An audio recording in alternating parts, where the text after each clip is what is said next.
Makan pun tak enak, tidurku pun tiada nyenyak. Selalu teringat oh dirimu. Ini kau namanya insan sedang jatuh cinta. Mengapa semua begitu indah dilihat, begitu senap dipandang, seolah ku ingin selalu tersenyum. Tapi ya aku malu padamu.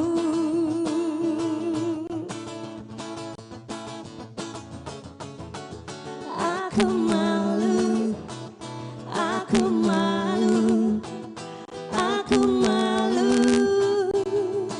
pada dirimu. Aku malu, aku malu, aku malu. Tiap kata kau ucapkan terasa indah saja, selalu teringat dan tak lupa. Kau katakan kau sayang padaku, kekasihku. Masih banyak lagi rayuanku.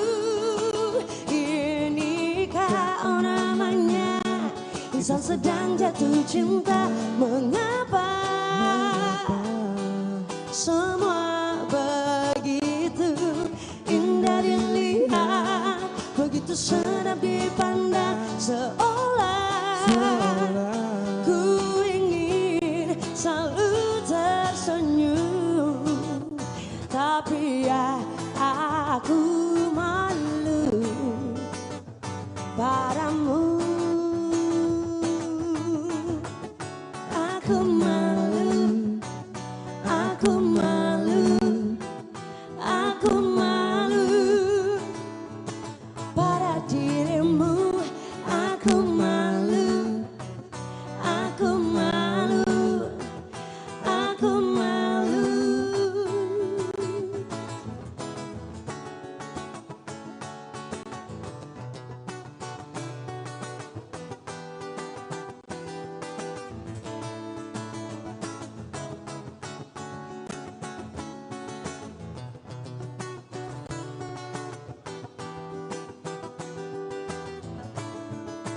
Ini kau namanya insan sedang jatuh cinta. Mengapa semua begitu indah dilihat, begitu senap dipandang, seolah ku ingin selalu tersenyum. Tapi ya aku malu padamu.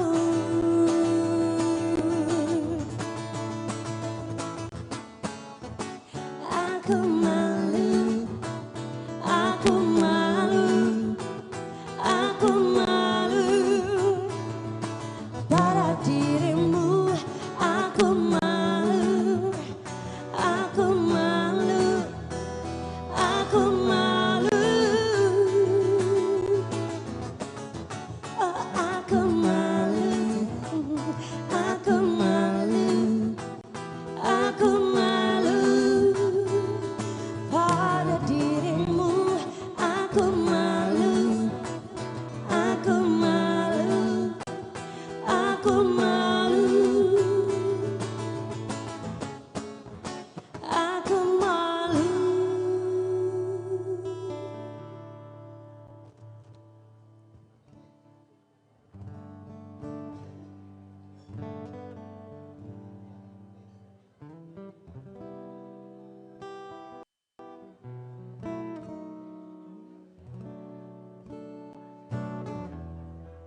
Why do birds suddenly appear every time you are near?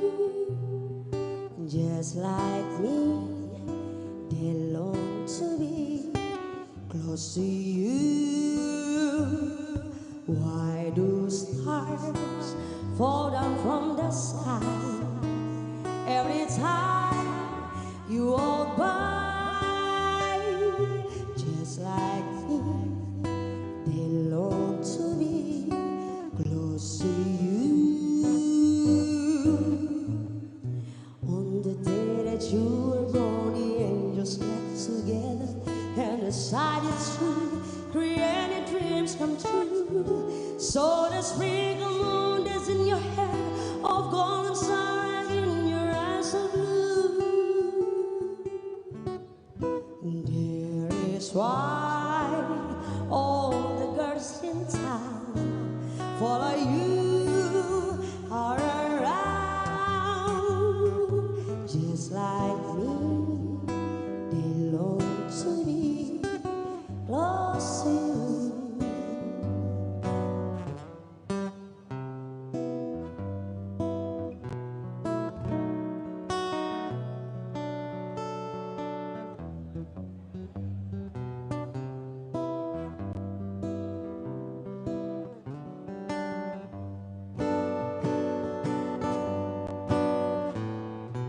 On the day that you were born, the angels got together and decided to create dreams come true.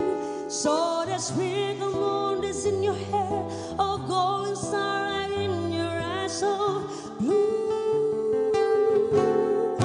That is why all the girls in town follow you around. Just like me, they long to be close to you. Just like me, they long to be close to you. Just like me, they long to be close to you. Terima kasih. Masih bersama kami di sini sambil menunggu para tamu undangan yang lainnya hadir pagi hari ini. Thank you.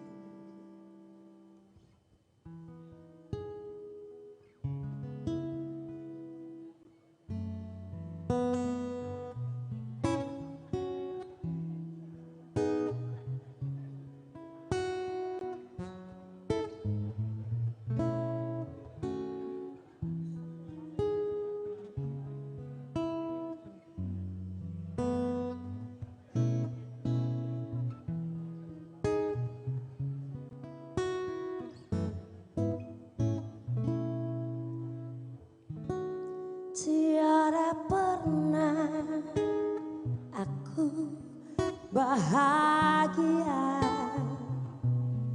sebahagia ini, oh kasih. Sepertinya ku bermimpi dan hampir tak percaya hadapi kenyataan ini. Belai manja serta kecup sayang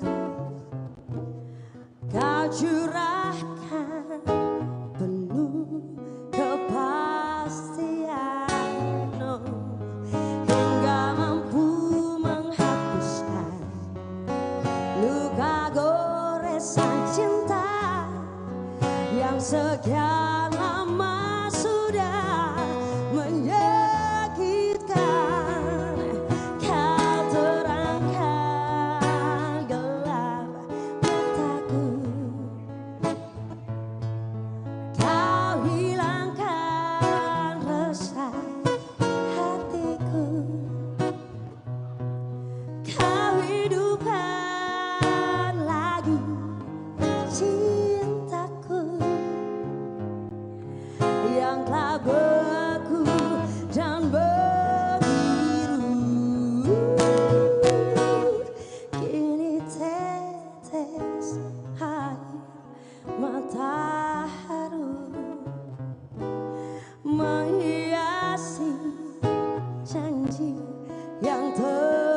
berpadu. Tuhan jangan kau pisahkan, apapun yang terjadi, ku ingin selalu dekat kekasihku.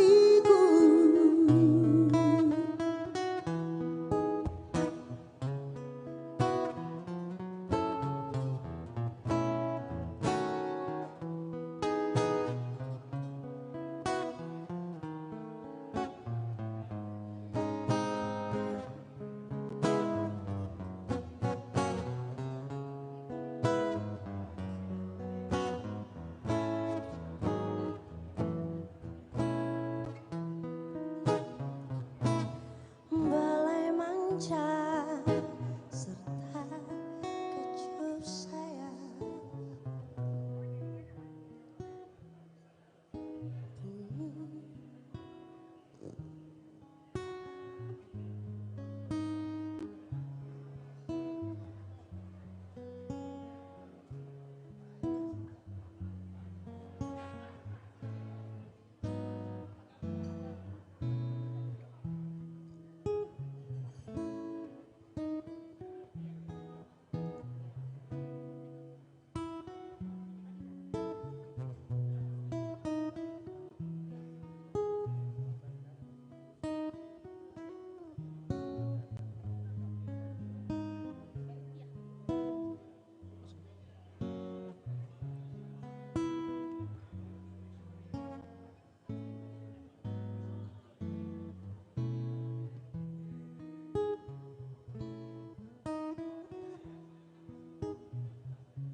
Terima kasih banyak Rainbow Head sudah menghibur kita di Silaturahmi Pengusaha bersama Bapak Yusuf Kalla.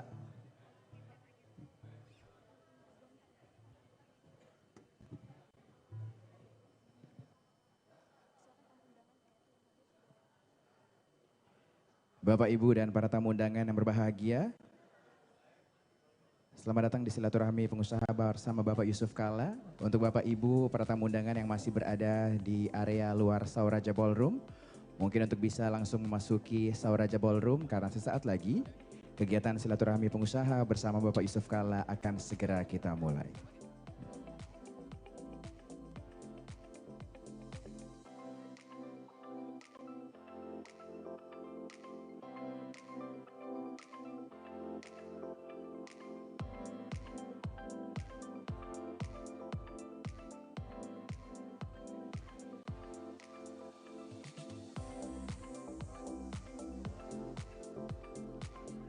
Bapak, Ibu, dan para tamu undangan yang berbahagia, sesaat lagi kita akan memulai kegiatan Silaturahmi Pengusaha bersama Bapak Yusuf Kalla. Maka dari itu kami menginformasikan untuk Bapak, Ibu, para tamu undangan yang mungkin masih berada di area luar Sauraja Ballroom, boleh untuk langsung memasuki area Sauraja Ballroom karena sesaat lagi Silaturahmi Pengusaha bersama Bapak Yusuf Kalla dengan tema dari pengusaha ke pengusaha untuk masa depan Indonesia akan segera kita mulai. Terima kasih.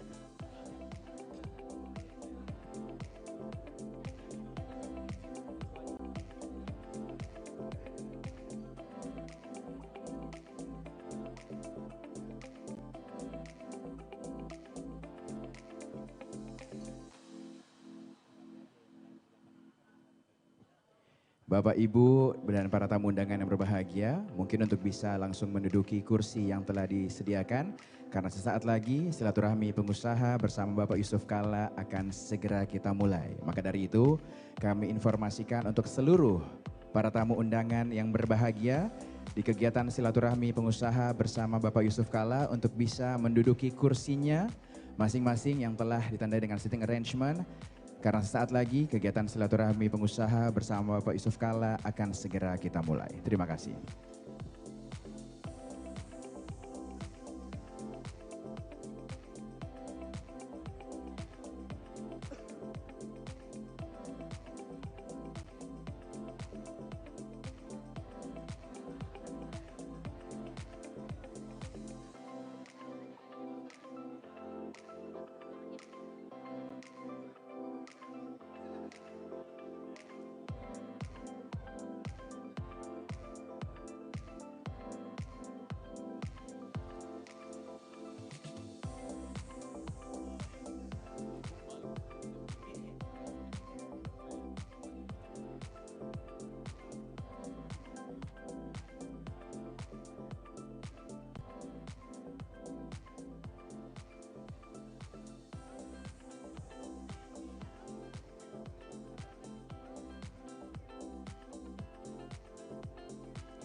Baik Bapak Ibu dan para tamu undangan yang berbahagia di silaturahmi pengusaha bersama Bapak Yusuf Kalla. Sesaat lagi kegiatan akan segera kita mulai, maka dari itu kami menginformasikan untuk Bapak Ibu yang telah berada di area Sauraja Ballroom boleh untuk menempati kursi yang telah disediakan. Karena sesaat lagi kegiatan silaturahmi pengusaha bersama Bapak Yusuf Kalla dengan tema dari pengusaha ke pengusaha untuk masa depan Indonesia akan segera kita mulai. Terima kasih.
Warahmatullahi wabarakatuh.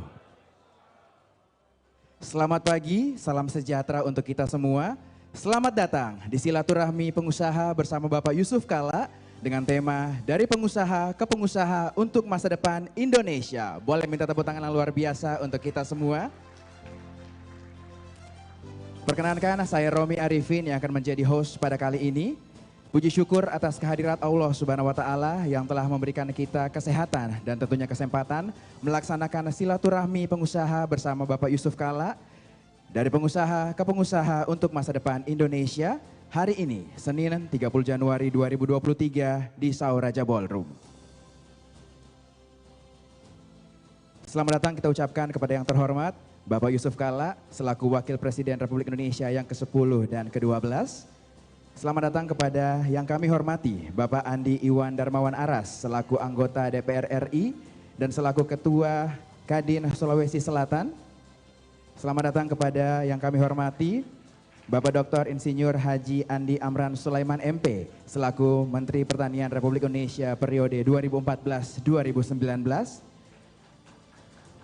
Selamat datang kepada yang kami hormati Bapak Solihin Yusuf Kalla selaku Presiden Direktur Kalla. Selamat datang kepada Bapak Suhardi selaku Ketua Apindo Sulawesi Selatan. Selamat datang kepada Bapak Andi Rahmat Manggabarani selaku Ketua HIPMI Sulawesi Selatan. Dan tentunya kepada seluruh tamu undangan yang berbahagia pada hari ini. Bapak, Ibu, dan para tamu undangan berbahagia, agar kegiatan kita pada hari ini berjalan dengan lancar, mari kita berdoa menurut kepercayaan masing-masing. Berdoa dipersilahkan.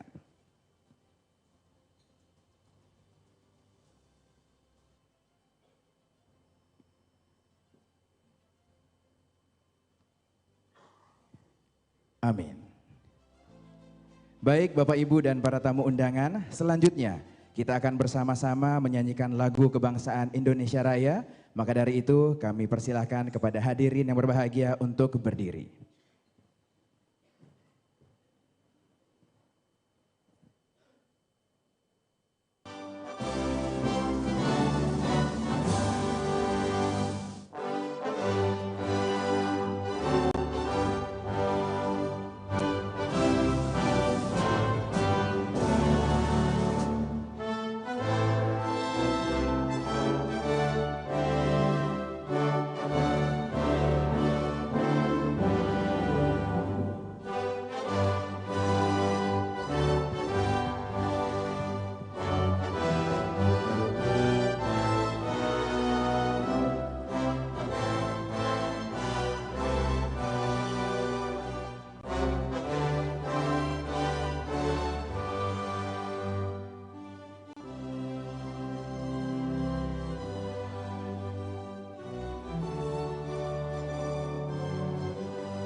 Hadirin dipersilahkan untuk duduk kembali.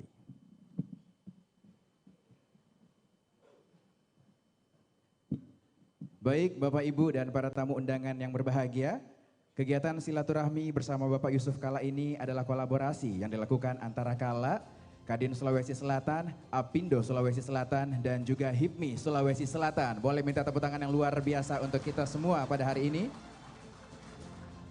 Baik Bapak Ibu, melangkah ke acara selanjutnya, kita akan mendengarkan kata pengantar dari Ketua HIPMI Sulawesi Selatan, ada Bapak Andi Rahmat Manggabarani. Kepada Bapak Andi Rahmat Manggabarani, dipersilakan.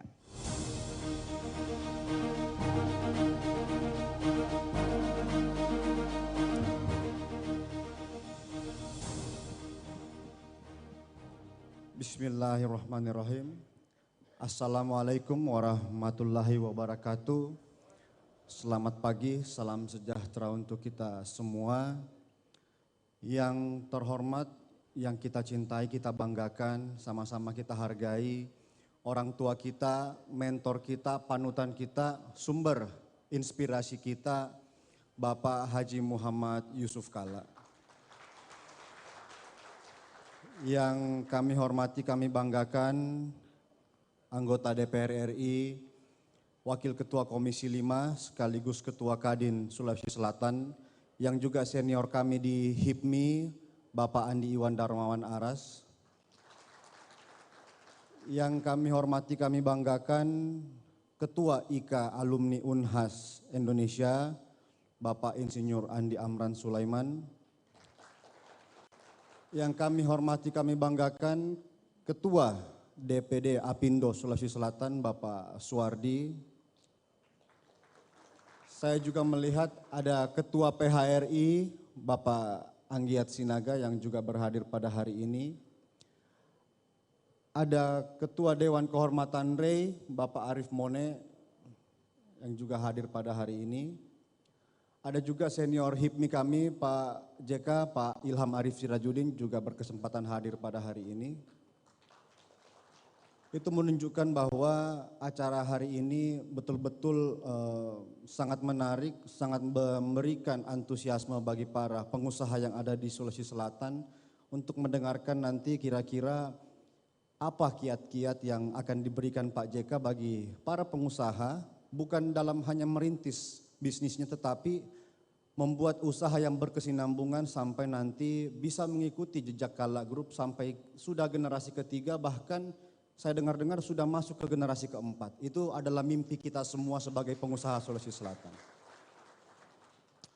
Pertama-tama kita ucapkan puji dan syukur kehadirat Allah Subhanahu wa taala karena berkat rahmat, karunia dan anugerahnya lah kita semua dapat berkumpul di pagi yang cerah di tempat yang penuh berkah ini di Sauraja Ballroom Wisma Kala lantai 2. Tak lupa pula kita panjatkan salawat dan taslim kunjungan kita Nabiullah Muhammad SAW yang telah membawa kita dari alam kegelapan menuju ke alam terang benderang. Izin Pak JK, ini agak grogi sebenarnya Pak JK, makanya tangan di sini terus. Kalau pidato depan menteri biasa Pak JK, tapi depan Bapak sendiri ini agak grogi Pak JK. Kami dari HIPMI sangat mengapresiasi dari keluarga besar Kala Group dan terutama Pak Yusuf Kala dalam rangka menginisiasi kegiatan ini. Dari pengusaha untuk pengusaha menuju Indonesia yang sukses. Kami dari HIPMI begitu banyak pengusaha muda yang tersebar di seluruh Sulawesi Selatan. Sampai pada hari ini kurang lebih terdapat 2.000 sampai 3.000 pengurus anggota HIPMI itu sendiri di Sulawesi Selatan. Kami tentu terdiri dari berbagai macam jenis usaha, baik itu yang baru merintis usaha dan juga yang mendapatkan usaha dari orang tuanya, seperti saya Pak JK. Dan tentu yang hadir di ruangan ini berbagai macam juga yang punya jenis usaha, terutama anggota HIPMI. Kami harap kegiatan ini bisa memberikan inspirasi bagi kami para pengusaha muda, memberikan ilmu yang bermanfaat, kira-kira bagaimana memulai usaha sampai bisa sukses seperti Pak JK dan juga bagaimana melanjutkan usaha dari orang tua kami dan bisa terus berkelanjutan seperti Kala Group ini. Kami harap ilmu yang diterima pada hari ini menjadi amal jariah bagi Pak Yusuf Kala sekeluarga dan khususnya bagi Kala Group sekeluarga.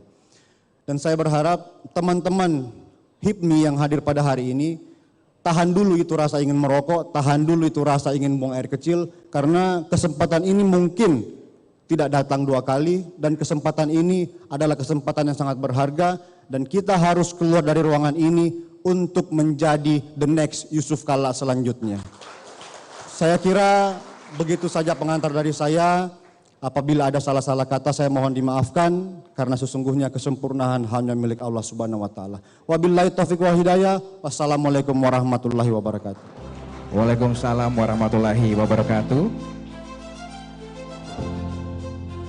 Terima kasih atas kata pengantar dari Ketua HIPMI Sulawesi Selatan, ada Bapak Andi Rahmat Manggabarani. Selanjutnya kita akan mendengarkan kata pengantar dari Ketua Apindo Sulawesi Selatan, yaitu Bapak Suhardi. Kepada Bapak Suhardi dipersilahkan.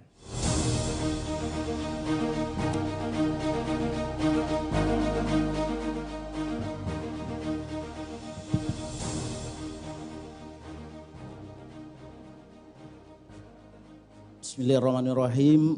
Assalamualaikum warahmatullahi wabarakatuh. Salam sejahtera, salam bahagia untuk kita semua.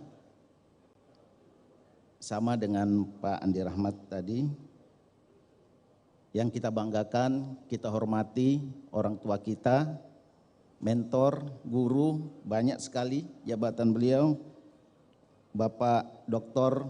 Andas Haji Muhammad Yusuf Kala.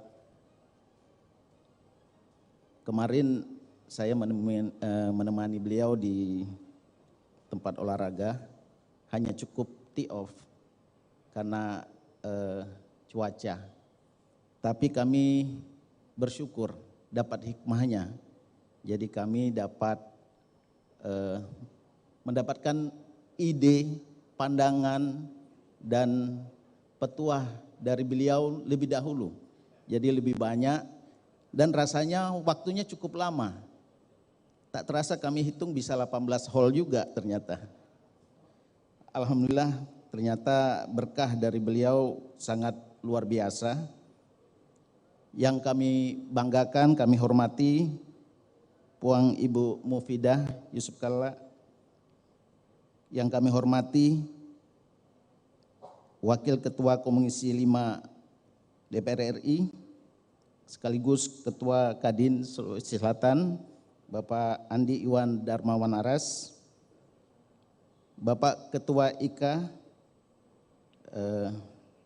Bapak yang mantan-mantan kita yang kita hormati, Puang Insinyur Andi Amran Sulaiman. Kita hormati juga Puang kami, Bapak Andi Idris Manggabarani. Yang kita hormati Presiden Direktur Kalla, Bapak Solihin Yusuf Kalla. Kita hormati juga Bapak Andi Rahmat Manggabarani, Ketua HIPMI Sulsel, Chief dan Kalla Group, pimpinan perbankan, ada sahabat kami juga dari BRI, Pimwil, sahabat Kadin dan sahabat HIPMI, serta tamu undangan lainnya. Kalau tadi Pak Andi Idris, Andi Rahmat tidak pakai teks, saya pakai teks Pak. Saya ngarangnya tadi subuh soalnya, jadi saya harus baca. Sungguh kami dari asosiasi mendapatkan kehormatan akan kegiatan yang menurut kami luar biasa dan bisa berjalan pada kali ini. Dipikirkan dengan sangat kuat, dimotivasi oleh orang hebat dan diikuti 3 organisasi asosiasi yang saling melekat, sungguh suatu kegiatan yang sangat bermanfaat.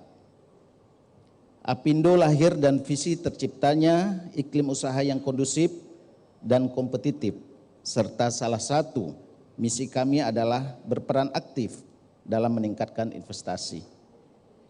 Hal ini tentulah aplikatifnya bermakna luas bagaimana hubungan industrial yang harmonis antara pengusaha dan pekerja kami implementasikan dalam kegiatan usaha dan wira swasta. Kegiatan diskusi yang disajikan oleh tokoh nasional dan dunia sekelas Bapak JK tentulah sangat mahal dan langka. Di tengah kesibukan beliau yang tidak berkurang sehingga saat ini masih menyempatkan diri memikirkan bagaimana tanah anak negeri di Sulawesi Selatan terus bangkit dan maju sesuai topik diskusi kali ini, pengusaha kepada pengusaha untuk masa depan Indonesia. Harapan kami dari pengusaha dan asosiasi, kegiatan ini dapat menjadi pemacu dan pemicu akan lahirnya generasi yang terus tumbuh, utamanya di Sulawesi Selatan. Diskusi kami kemarin dengan beliau, ternyata generasi sekarang adalah generasi yang baru masuk ke generasi ketiga, bahkan lebih banyak generasi kedua. Bahkan sekarang ini banyak yang hilang generasinya, sehingga inilah yang kita harapkan dapat dimotivasi, diberikan satu petuah, diberikan satu pengalaman yang sangat berharga dari Bapak Yusuf Kalla.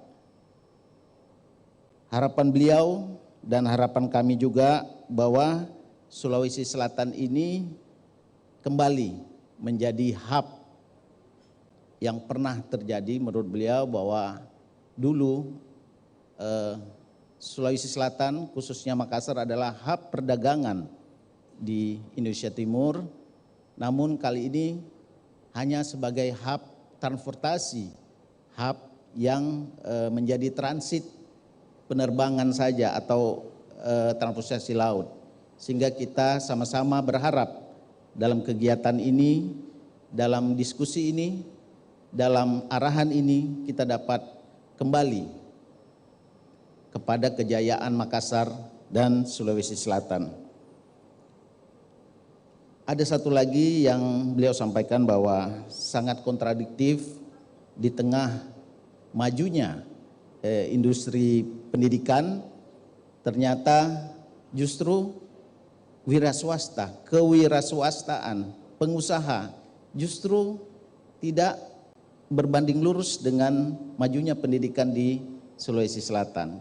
Jadi ini yang menjadi pemikiran dan harapan beliau untuk kembali bagaimana Sulsel memiliki pemikir-pemikir hebat dan wira swasta maupun pengusaha menjadi kuat di Sulawesi Selatan. Terakhir, saya juga ada sedikit terkesima dengan bahasa beliau bahwa selalu melihat ke depan. Jadi beliau contohkan kalau kita lihat di Indonesia sekarang bandara-bandara sangat sedikit yang memiliki nilai etnik. Jadi tidak ada, kita lihat sekarang selalu bandara-bandara di Indonesia itu bandara yang modern. Ini adalah berkat kemauan dan petunjuk beliau bahwa semua bandara di Indonesia sebaiknya tidak ada atau sedikit menunjukkan etnik. Karena kalau ditunjukkan etnik di bandara, maka yang datang ke daerah tidak akan lagi ke daerah-daerah yang terlihat etniknya, lokalnya, karena cukup di bandara. Jadi di situ saya lihat memang pandangan beliau bahwa dilihat adalah kemampuan melihat ke depan, bagaimana modernisasi, bagaimana kemajuan. Jadi beliau mencontohkan apa bedanya universitas dengan museum. Museum adalah kita bisa melihat masa lalu, tapi universitas kita melihat masa depan. Nah di situ kami termotivasi bahwa usaha juga begitu, melihat bagaimana kita berada pada posisi perbedaan-perbedaan dan tantangan di masa depan, tidak melihat masa lalu tapi melihat masa depan. Salam hormat DPN Apindo di pusat kepada Bapak Muhammad Yusuf Kalla. Beliau menyampaikan rasa hormat dan terima kasih kegiatan yang sangat langka dan luar biasa seperti ini. Akhirnya seperti biasa saya ingin menyampaikan, tak ada gading yang tak retak, tak ada retak bila kita tidak kompak, bila kita kompak Indonesia maju dan bergerak. Assalamualaikum warahmatullahi wabarakatuh. Waalaikumsalam warahmatullahi wabarakatuh. Terima kasih kita ucapkan atas kata pengantar dari Ketua Apindo Sulawesi Selatan, yaitu Bapak Suhardi. Selanjutnya kita akan mendengarkan kata pengantar dari Ketua Kamar Dagang dan Industri Indonesia atau Kadin Sulsel, yaitu Bapak Andi Iwan Darmawan Aras. Kepada Bapak Andi Iwan Darmawan Aras dipersilakan.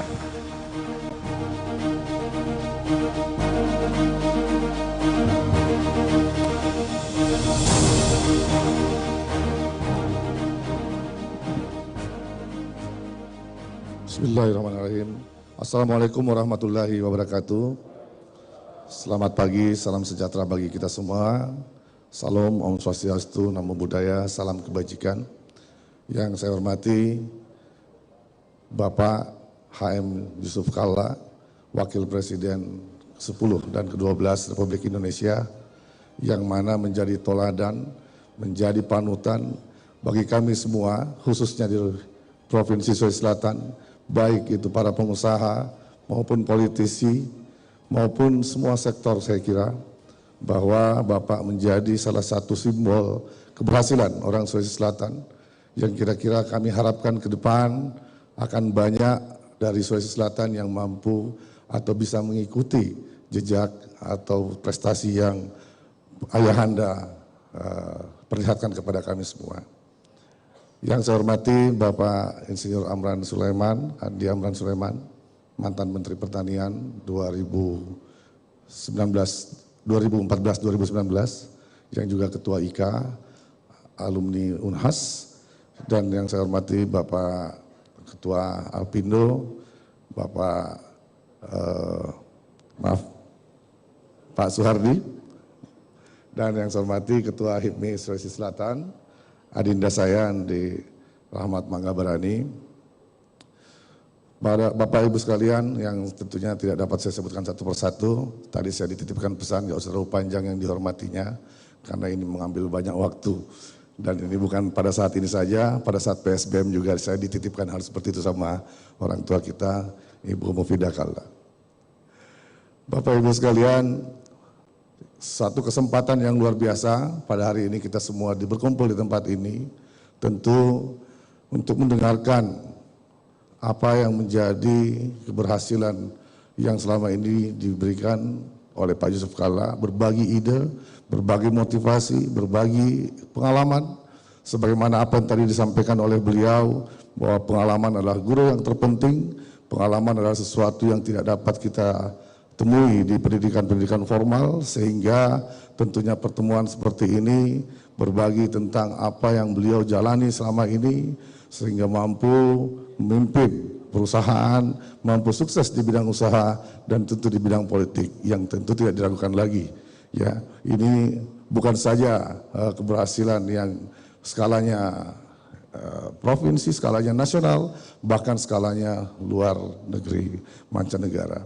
Mudah-mudahan kami doakan Bapak tetap panjang umur dan mampu menurunkan ilmunya kepada kita semua yang ada di Provinsi Sulawesi Selatan ini. Bapak Ibu sekalian, kita tahu bahwa memang saat ini para pengusaha menghadapi pandemi COVID-19 tentunya bukanlah sesuatu yang mudah dalam kurun beberapa tahun terakhir, namun dengan semangat juang yang luar biasa tentunya kita semua apabila berkolaborasi tentu bisa dapat melewati hal-hal tersebut dan bisa bangkit kembali, dan bagaimana kemudian membuat usaha-usaha ini dapat berjalan sebagaimana mestinya seperti tahun-tahun sebelumnya. Bapak Ibu sekalian, kita memahami bahwa kendala yang terbesar untuk saat ini jumlah pengusaha yang ada memang masih sangat minim. Ini diakibatkan karena mindset kita yang dulu-dulu lebih cenderung berpikir untuk profesi yang berbeda. Termasuk diantaranya kita banyak yang ingin berprofesi ASN ataupun militer ataupun dan lain sebagainya, jarang yang berpikir untuk berprofesi pengusaha. Inilah yang mungkin akan menjadi PR bagaimana kemudian mindset ini dirubah, dan alhamdulillah saat ini dengan kita diperlihatkan oleh keberhasilan Pak JK, bukan saja setelah berhasil di pengusaha, tentunya masuk menjadi penguasa. Kita harapkan bahwa dari pengusaha, dari sebelumnya di zaman Orde Baru, kita melihat bahwa pengusaha ini selalu menjadi warga negara kelas 2. Tapi setelah reformasi kita melihat bahwa pengusaha setelah reformasi ini menjadi warga negara yang juga sangat mempengaruhi kebijakan dan di negara ini. Pak JK salah satu contoh yang kemudian bagaimana membuat pengusaha bisa menjadi, mohon maaf kalau saya agak ekstrem bahasanya, penguasa. Bahkan beliau sampai ke tingkatan wakil presiden, tentu tujuannya juga akan membantu para pengusaha-pengusaha kita dalam membuat regulasi-regulasi atau kemudahan dalam berinvestasi dan kemudahan menjalankan usaha. Tadi beliau menyampaikan bahwa kenapa pengusaha-pengusaha kita yang dulu pendidikannya rendah dapat mengembangkan usahanya lebih maksimal. Kenapa yang saat ini kemudian para pengusaha-pengusaha kita atau profesional kita yang pendidikannya sampai ke tingkatan doktor, bahkan dari luar negeri, justru tidak mampu mengembangkan usahanya sebagaimana yang kita harapkan. Kita melihat tidak sedikit perusahaan-perusahaan swasta, multinasional, ataupun BUMN-BUMN kita yang tentu tidak mampu mengambil keuntungan yang maksimal apabila dilihat dari resource yang mereka miliki. Tidak saja dari sumber daya manusianya, tidak saja dari fasilitas pemerintahnya. Ini kenapa menjadi suatu masalah yang kemudian tidak dapat meraih atau memberikan keuntungan yang maksimal terhadap negara. Kita melihat bahwa apa tadi yang disampaikan oleh Pak JK kepada kami, bahwa memang dibutuhkan dukungan pemerintah kepada para pengusaha kita untuk dapat mengembangkan bisnisnya, untuk dapat membantu negara dalam hal meraih kesejahteraan. Olehnya itu pada kesempatan ini tentunya kesempatan emas bagi kita semua untuk dapat wejangan atau mendengarkan apa yang menjadi strategi-strategi agar supaya kita semua mampu seperti yang Pak Ketua HIPMI tadi sampaikan, mempertahankan bisnis kita dari sampai 4 generasi. Ini kita lihat bahwa sebagian besar pengusaha-pengusaha kita di sini tidak mampu dilanjutkan oleh keturunan selanjutnya, generasi selanjutnya. Mudah-mudahan pada kesempatan ini orang tua kita yang kami hormati, Pak JK dapat berbagi ilmu, berbagi pengalaman terhadap hal tersebut. Di sini juga kebetulan hadir CEO Kalla Group yang merupakan teman sekolah saya, Pak JK. Jadi sahabat saya waktu SMP di Atira, yang mana Atira ini adalah sekolah yang Pak JK miliki juga, yang kemudian tentunya salah satu hal yang menempatkan Bapak tidak saja hanya berhasil dalam dunia bisnis di dunia, tapi juga berhasil dalam akhiratnya. Ini amal jariah yang Bapak miliki, baik sekolah maupun rumah sakit yang dibentuk, itu merupakan amal jariah dan tabungan hari akhirat nanti. Baik Bapak Ibu sekalian, mohon maaf apabila ada hal-hal yang kurang berkenan yang saya sampaikan. Mungkin itu saja dari kami. Terima kasih. Assalamualaikum warahmatullahi wabarakatuh. Waalaikumsalam warahmatullahi wabarakatuh. Terima kasih atas kata pengantar dari Bapak Andi Iwan Darmawan Aras, selaku Ketua Kamar Dagang dan Industri Indonesia atau Kadin Sulsel. Baik Bapak Ibu dan para tamu undangan yang berbahagia, selanjutnya kita akan langsung masuk ke sesi utama, yaitu sharing session bersama Bapak Yusuf Kalla yang akan dipandu oleh moderator, yaitu Bapak Andi Suroji selaku CEO dan Editor in Chief Salabes Media Group. Tapi sebelumnya kita akan menyaksikan video berikut ini. Selamat menyaksikan. Makassar terkenal sebagai salah satu bandar pelabuhan dagang besar di Nusantara, bahkan terbesar di timur Nusantara sejak era kolonial. Perdagangan rempah-rempah oleh pedagang dunia transit di pelabuhan Makassar. Makassar pula yang melahirkan saudagar-saudagar pribumi tangguh era pasca kemerdekaan. Tersebutlah misal Haji Kalla, Haji Syamsuddin Daeng Magawing, Haji Sanusi, Haji Kandacong, Haji Latunrung, Haji Lapangka, Haji Muhammadong, dan masih banyak lainnya. Bermula berdagang hasil bumi, lalu berkembang melebarkan sayap-sayap bisnisnya. Pada awal kemerdekaan pun, ada di antara mereka yang telah memasuki industrialisasi, bukan lagi sekedar perdagangan hasil bumi. Misalnya, berdirinya pabrik seng dan pabrik gelas.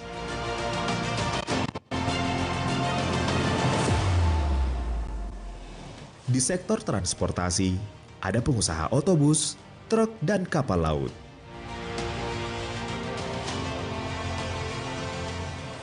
Meski berpendidikan formal rendah, intuisi bisnis mereka sangatlah kuat.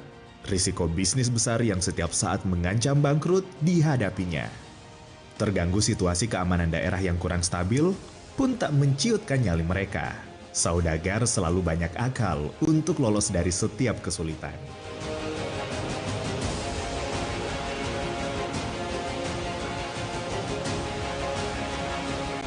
Para saudagar tempo dulu itu, selain menanam modal finansial, mereka juga memupuk modal sosial, dibungkus pula kesolehan religiusitas yang kuat. Tidak sedikit pengalaman spiritual yang seakan memandu mereka menjalankan usaha. Semangat juang yang tinggi, intuisi bisnis yang tajam, inovasi yang kuat, kejujuran yang tak tergadai, ikatan sosial yang hangat, kunci sukses para generasi saudagar timur Indonesia itu. Itulah jiwa dan semangat entrepreneurship kewirausahaan mereka yang patut diwarisi dan ditanamkan ke generasi sekarang dan yang akan datang untuk masa depan Indonesia.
Manusia Bugis adalah petani.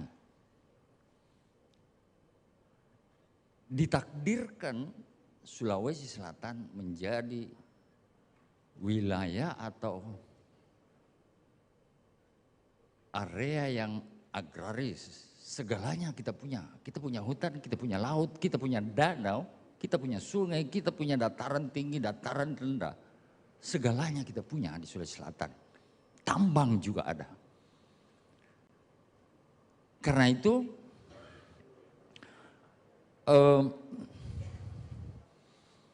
manusia Bugis bercocok tanam, bertani, dan ditakdirkan punya keahlian bertani, lalu menjadi surplus komoditas kita. Surplus ini yang mengubah kehidupan orang Sulawesi Selatan, pindah kuadran dari pertanian ke perdagangan. Dengan perdagangan terjadi akumulasi modal di Sulawesi Selatan. Katakanlah, orang Sulawesi Selatan mendagangkan komoditas bukan hanya dari Bone, dari Sengkang, dari Pindrang, dari Sidrap ke Makassar, tetapi sudah antar pulau. Perdagangan antar pulau melahirkan akumulasi modal di Sulawesi Selatan, bawa komoditas pertanian ke Kupang, ke timur, di sana dia membarter, kemudian berubah menjadi transaksi finansial, keuangan, lalu membeli barang lagi dibawa ke Jawa, untung lagi, keuntungannya dan modalnya dibelikan lagi barang-barang, lalu dikembalikan ke Sulawesi Selatan, bertumpuk-tumpuk modal itu di Sulawesi Selatan. Itulah yang melahirkan saudagar-saudagar tangguh di Sulawesi Selatan. Bayangkan di tahun awal-awal kemerdekaan, orang Sulawesi Selatan sudah punya 5 bank. Pertanyaan, kemana kita di dunia perbankan orang Sulawesi Selatan? Selesai Pak Sanusi, ya, Samsudin dari Mangawai, dan terakhir Bapak Andi Sose memiliki bank. Setelah itu selesai. Generasi itu selesai. Apa kunci kesuksesan pedagang-pedagang dulu? Sejauh ke kajian saya adalah, salah satunya adalah seperti yang dikatakan Franciscus Fukuyama. Jauh sebelum ditulis oleh Franciscus Fukuyama, saudagar-saudagar Bugis sudah mengembangkannya. Selain memupuk modal finansial, saudagar Bugis Makassar memupuk yang namanya social capital. Modal sosial sangat penting dalam sebuah entitas. Entitas bisnis, entitas politik, entitas pemerintahan, semuanya perlu social capital. Inti sosial kapital orang saudagar Bugis Makassar ada pada modal religiusitasnya.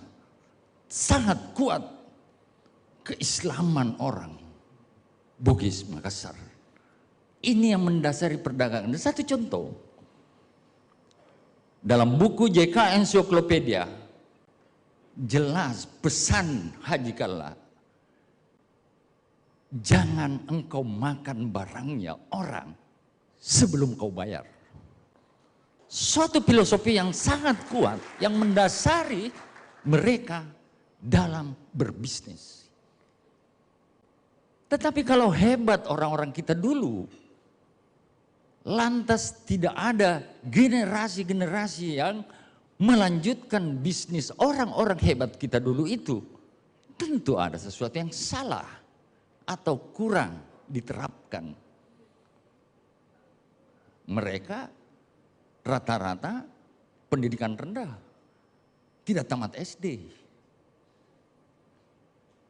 Tetapi mereka punya spirit kewirausahaan, semangat juang, ikatan kekeluargaan sosial yang sangat kuat, yang merupakan modal-modal dalam berbisnis. Salah satu tesis saya, mengapa tidak terjadi regenerasi adalah sejauh pengamatan saya, banyaknya pengusaha yang tidak menerapkan pesan Amanagappa. Amanagappa mengatakan, saya tahu kalian orang Bugis suka berpesta, makanlah seluruh keuntunganmu, tetapi jangan modalmu. Ini yang terabaikan. Banyak generasi pengusaha berikutnya justru memakan modalnya. Tidak melipat gandakan, tidak menciptakan akumulasi modal yang bergulung-gulung. Tetapi ini tesis saya. Mungkin ada antitesa dari tesis saya ini yang akan memperluas diskusi pada hari ini yang akan disampaikan oleh salah seorang tokoh bangsa, tokoh pengusaha, tokoh birokrat, dan banyak menjadi inspirasi di negara ini. Kita sambut Dr. Haji Muhammad Yusuf Kalla.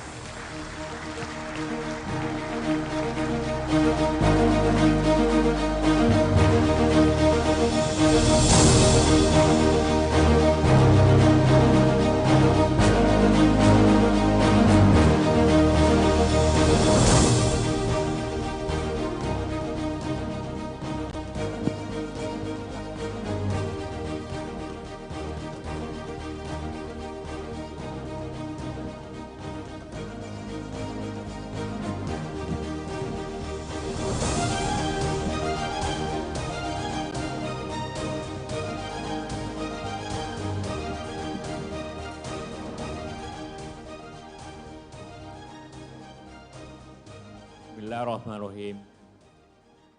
Assalamualaikum warahmatullahi wabarakatuh.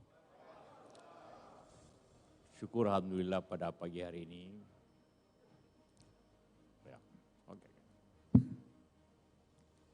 Kita berkumpul di ruangan ini untuk membicarakan masa depan kita. Karena masa depan milik Anda semua. Bagi saya, sudah masa lalu. Saya lalui hampir semua banyak hal. Saya di bisnis 35 tahun. Di pemerintahan hampir 20 tahun. Sebelumnya tentu di sekolahan dan sebagainya. Seperti dikatakan tadi Saudara Siraju dan teman-teman semua. Pertama tentu juga saya terima kasih kepada Ketua Kadin, Pak Dewan, Ketua Apindo, Pak Dewan, Ketua HIPMI, Andi Rahmat, dan juga semua teman-teman atau Ananda atau Adinda yang ada di sini.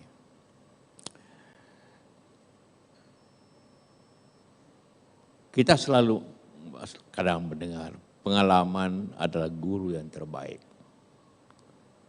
Karena itulah kesempatan ini saya ingin saling menukar pengalaman. Bagaimana pengalaman itu kita manfaatkan.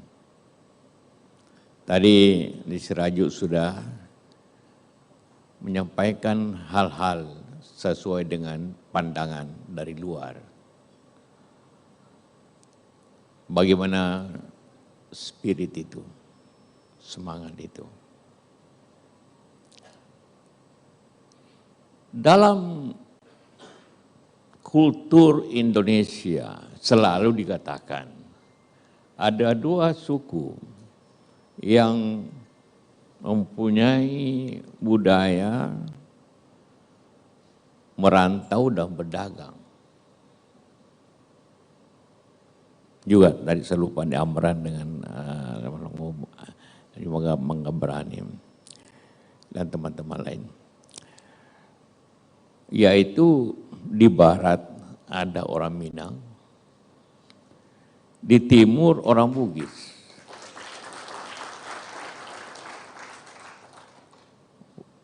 Kalau karena itulah maka kalau kita lihat di Sumatera, di Jawa, ya orang Minang merantau dan berdagang.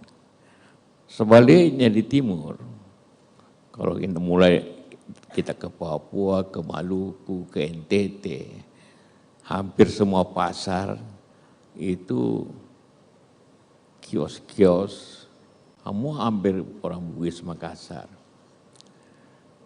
Karena itu kalau ada kebakaran pasar di Papua atau di mana pun, saya biasanya telepon ketua KKSS-nya, berapa lagi kau punya warga yang kena kebakaran itu? Karena pasti yang kena kebakaran itu orang Bugis. Nah, contohnya begitu. Itu semangat. Tapi kalau kita lihat levelnya tentu, maka terjadi suatu perubahan. Tadi digambarkan pada awal 50, kalau kita walaupun saya bilang kita lihat ke depan, tapi sejarah adalah pelajaran. Kalau zaman Belanda memang ada strata dalam bidang ekonomi. Pengusaha besarnya Belanda, pengusaha menengahnya Cina, pengusaha kecilnya pribumi. Itu di Indonesia pun berlaku. Karena itu dalam waktu sebelum kemerdekaan hampir tidak ada pengusaha kita yang menonjol. Ada beberapa.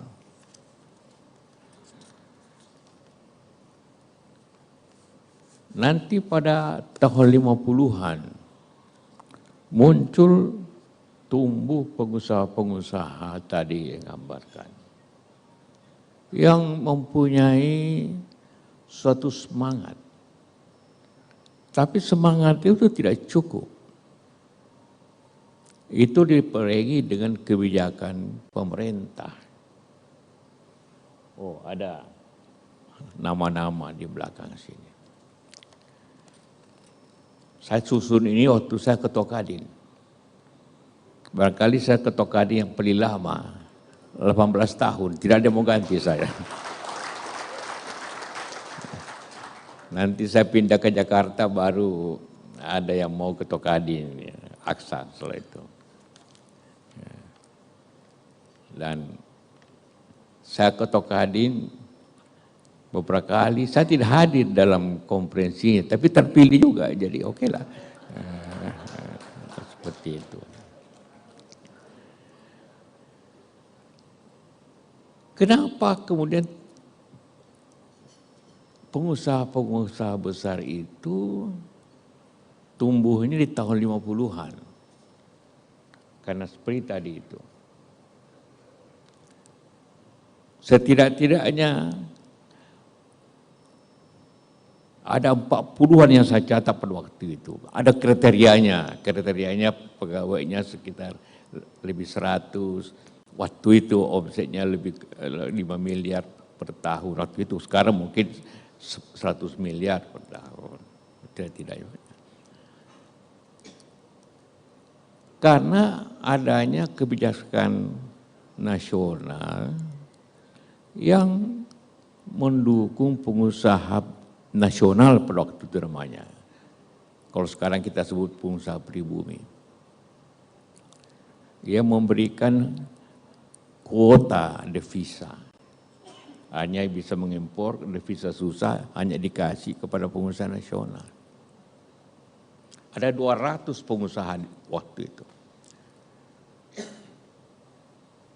Tapi sebagian besar kemudian tidak berlangsung lama.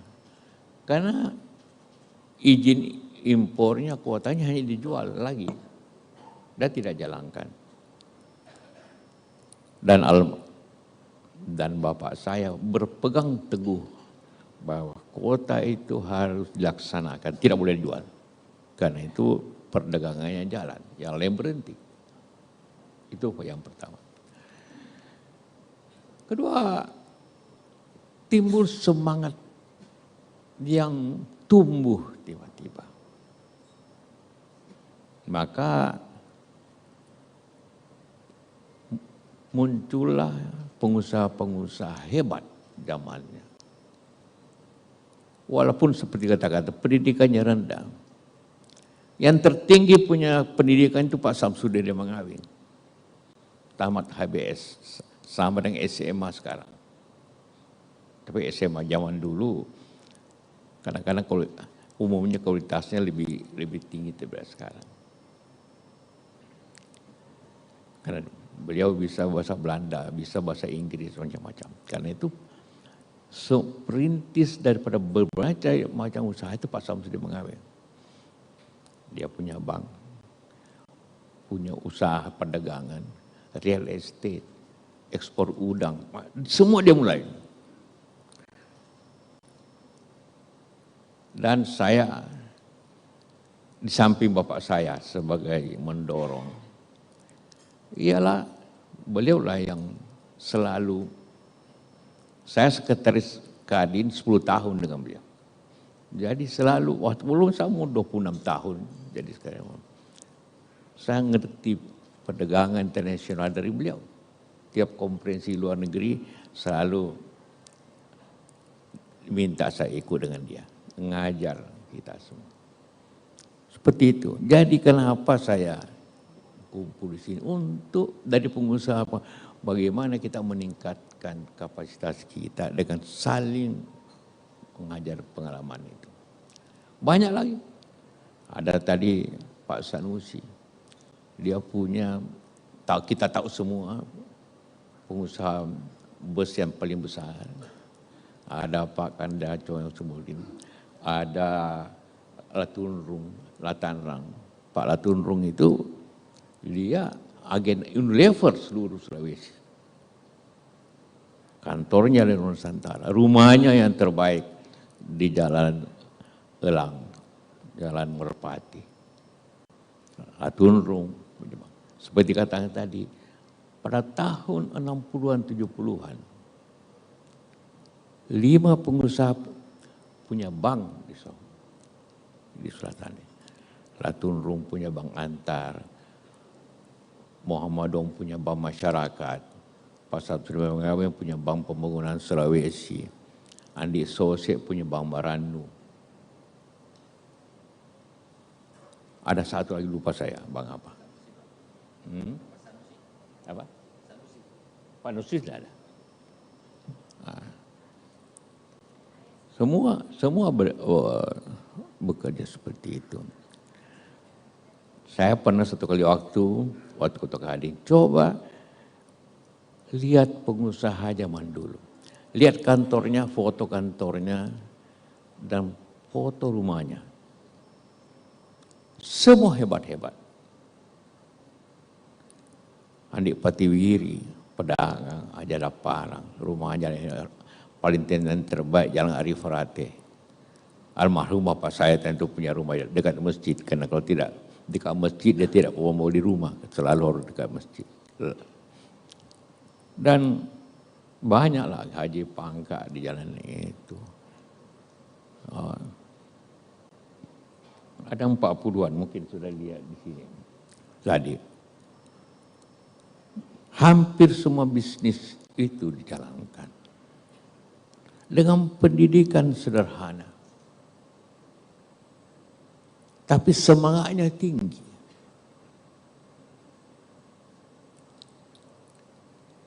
Kemudian pertanyaannya kemudian saya, dari sekian banyak pengusaha besar itu, hampir semua berjalan hanya satu generasi. Begitu pendirinya tidak ada, dia menurun. Karena itu, kenapa waktu haji kala sudah 70 tahun, kita sedikit merayakannya lebih besar, bukan di samping di sini juga di Jakarta. Bahwa kita juga bisa berkembang jauh selama kita membuat regenerasi yang baik. Regenerasi itu bukan hanya pendidikan, tapi bagaimana mengajarkan generasi itu. Kenapa pengusaha itu penting? Kenapa kita berbicara untuk bangsa?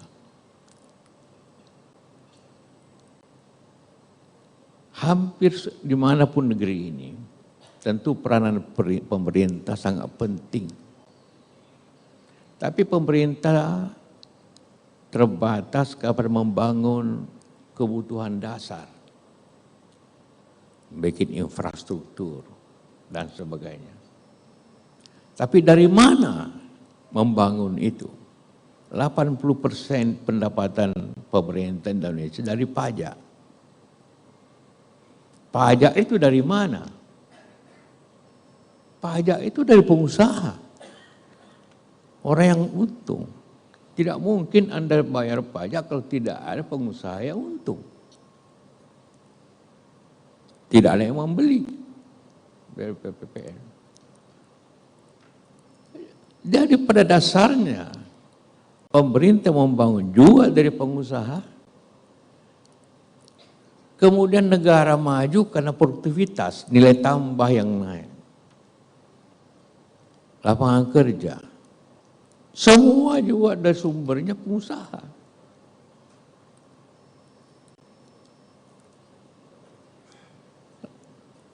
Pemerintah maksimum mempunyai pegawai 4,5 juta saat waktu itu. Malah kita ingin turunkan karena sudah digital, digitalisasi. Tenaga kerja Indonesia yang siap bekerja itu 120 juta. Jadi tanpa pengusaha kemana 110 juta ini bekerja? Dia harus bekerja dengan kemampuan sendiri, dengan juga bekerja. Pandi, Panglima, terima kasih, silakan. Ya. Kiri kanan ada calon ini.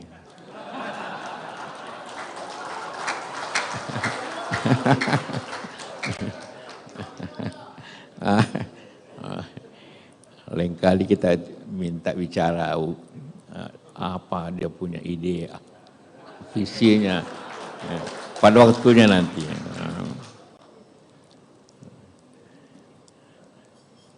Jadi negara maju apabila kita berusaha dengan baik. Begitu juga daerah. Apalagi negeri itu mempunyai sumber daya alam yang kuat. Tapi ada negara tanpa sumber daya alam maju. Jepang, Korea.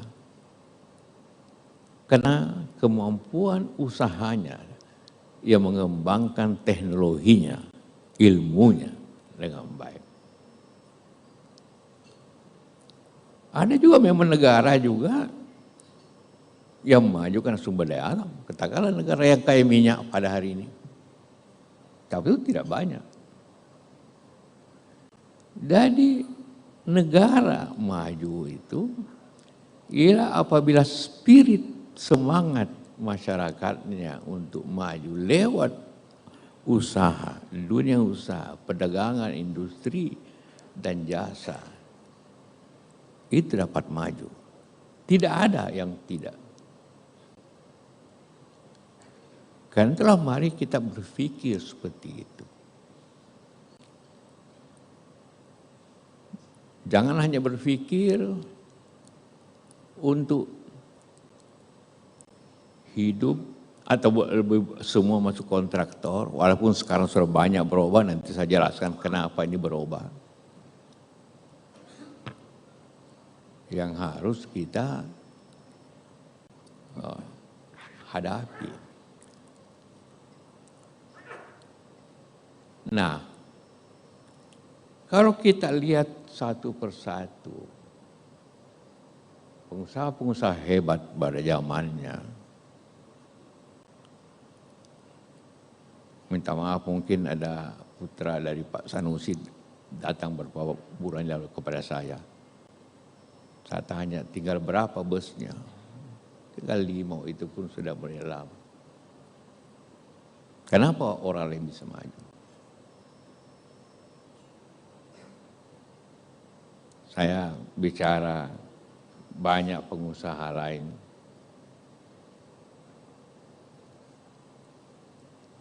Pengusaha mobil yang pertama di Sulawesi Selatan bukan Haji Kala. Namanya Pak Mapakaya. Dia dealer Fiat. Kantornya, showroomnya Jalan Ratulangi. Sekarang itu showroomnya menjadi kantor Haji Kala. Tanahnya kita beli.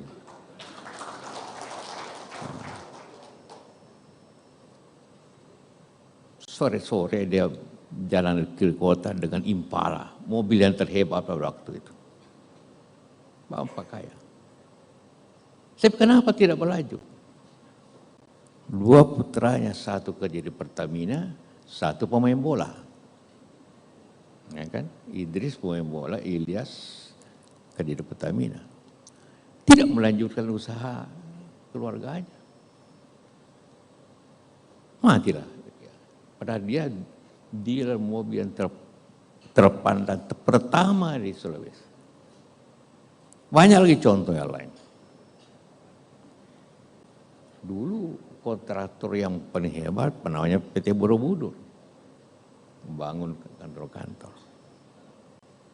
Juga berhenti karena tidak dilanjutkan. Dulu salah satu transportasi juga namanya PT Bedu Solo di Jalan Butung. Berhenti juga karena tidak dilanjutkan oleh anak putranya. Hampir semua begitu. Dari 40 daftar ini hanya 2-3 yang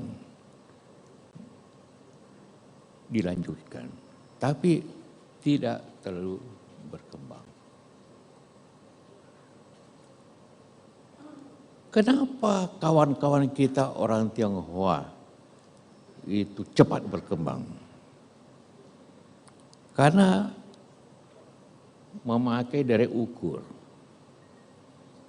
Kita derek hitung. Derek ukur itu artinya kalau anaknya 5, setelah maju, anaknya 5 dibelikan lagi toko, berkembang lagi. Kemudian anaknya lagi dikembang lagi, dia cepat sekali berkembang. Kalau kita satu perusahaan, mungkin anak 5, 1 lanjutkan, 1 mau jadi tentara, 1 mau jadi pemerintah, 1 anggota DPR, hanya tidak berkembang. Ya. Dan tidak dilatih.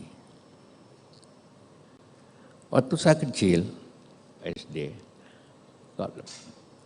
bapak saya masih usahanya toko di Bone, dia mulai dari pasar. Kalau ke Makassar selalu, saya masih umur 5-6 tahun, selalu suruh ikut. Saya cuma duduk, dia bicara dengan tokeknya atau bicara kain. Saya cuma duduk dengar. Saya tidak lihat, oh kadang-kadang dikasih gula-gula sama tokeknya ini kau. Senang sekali juga kita. Jadi saya mengerti. Oh dari kecil. Karena itu saya melakukan yang sama. Ini Solihin ini, anak masih umur 5-6 tahun, kalau saya rapat proyek di Paluopo, di mana, di daerah Parepare, kok ikut? Sekolah itu nanti bilang minta izin.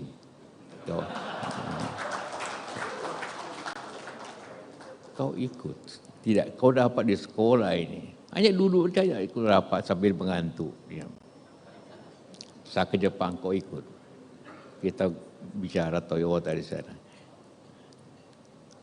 Ini itulah cara yang terbaik untuk regenerasi. Karena itu sekarang kalau dia pergi bawa anaknya juga. Nah, itu ada salah. Ini generasi ketiga keempat ini.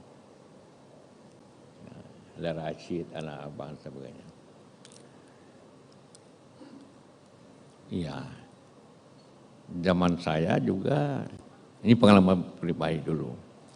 Habis sekolah, mesti ke kantor bapak saya. Kerjanya sederhana. Kau bantu kasir. Kalau ke bank, kau bawa store uang ke bank. Itu saya kerja saya. Ada lagi juga sebabnya. Karena pacar saya waktu itu bukan pacar, mau pacaran orang bank. Jadi kita rajin ke bank. Hah?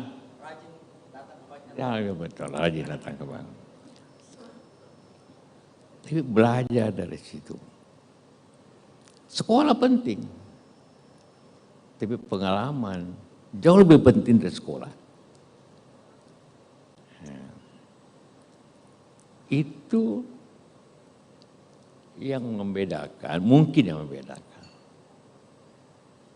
Kenapa Haji Kala bisa 70 tahun? Teman-teman bapak saya, dia berhenti pada satu generasi atau dua generasi. Ya. Walaupun banyak gagal juga. Waktu saya muda, seperti Anda semua, kadang-kadang juga over. Orang bicara, banyak rugi juga. Bapak saya bilang jangan bikin hotel, tapi karena dipengaruhi oleh pasukan Medan Said, bikin juga. Salah juga. Rugi juga, tutup sampai sekarang. Tutup. Ya rugi. Saya ekspor, pernah ekspor kambing ke Brunei. Saya ke Brunei bicara dengan raja. Oke. Karena di situ ada satu batalion Gurkha makan kambing. Bisa sedekah? Bisa. Teken tengah malam. Hanya bisa langsung 6 bulan. Kadang-kadang pesawat macet di Jakarta atau di Singapura tidak sampai ke Brunei sudah busuk itu daging. Rugi lagi kita. Jadi dari saya usaha kira-kira 35 macam. Selalu saya nasihatkan kepada anak, jangan ikuti saya. Nah, jangan ikuti, fokus saja. Usaha yang paling kecil tukang cukur. Pernah saya punya bakti baru, kan, ada ruang kosong. Kalau kita cukur dulu, sekarang sering di Jakarta cukur, kena enak, pakai AC, pakai air panas. Di sini handuknya kadang-kadang seminggu baru dicuci. Gitu kan. Kita bikin sama Alwi berlangsung 1 tahun. Yang rusak The Beatles. The Beatles zamannya orang pada gondrong semua. Tidak cukur. Karena tidak cukur, tutuplah itu. Yang kasihan orang Madura, karena yang kesana orang Madura bagi hasil dari orang Madura. Kursinya kita impor yang bagus segala macam seperti Jakarta. Jadi tutupnya bukan salah saya, akibat di Beatles itu berkontrol. Macam-macam. Punya juga travel bureau. Rugi juga, karena banyak kawan-kawan orang mau ke Jakarta ingin beli tiketnya dulu. Nanti bayar kalau pulang, enggak bayar-bayar. Tutup juga. Jadi bukan hanya cerita keberhasilan, cerita kegagalan. Kegagalan yang paling besar, investasi di bidang telekomunikasi. Dulu semua telekomunikasi telepon Indonesia Timur itu kita kontrol. namanya Bukaka Singtel, kerjasama dengan Singapura. Investasi $300 juta. Berhasil, 5 tahun berhasil. Saya hadiri suatu seminar, mengatakan nanti semua transaksi di kantong. Saya bilang ini profesor, bilang apa ini masa orang Amerika bisa di kantong semua transaksi. Nanti telepon tidak laku lagi, telepon kabel. Timbul rasa emosi saya. Masa saya mesti tinggalkan Indonesia Timur? Saya kelola telepon Indonesia Timur, saya suka ke Indonesia Timur. Betul. 3 tahun kemudian telepon handphone muncul. Tidak ada lagi orang pakai telepon meja yang kita bangun. Habislah semua modal di situ. Nah, tapi semua kegagalan juga ada hikmahnya. Duduklah kita termenung. Jadi saya tanya adik saya, Mat, apa bisnis yang tahan teknologinya 100 tahun? Fikir, akhirnya mengatakan listrik, pakai air. Oh, kau kira, kenapa kau bilang bisa tahan 100 tahun? Karena mungkin 100 tahun tidak ada listrik tanpa kabel. Beda kalau telepon, suara, bisa tanpa kabel. Listrik mungkin tidak sampai 100 tahun. Bikinlah kita listrik. Alhamdulillah negara jalan. Dan kemudian ini bisnis yang terbesar yang kita punya, perubahan. Jadi dari kegagalan kita jadikan pikiran yang lebih berhasil. Inilah perubahan-perubahan yang banyak. Tapi yang penting tidak pernah mundur, tidak pernah putus asa. Jangan putus asa. Jadi ada 2 hal yang penting bagi saya. Ialah tadi saya gambarkan juga.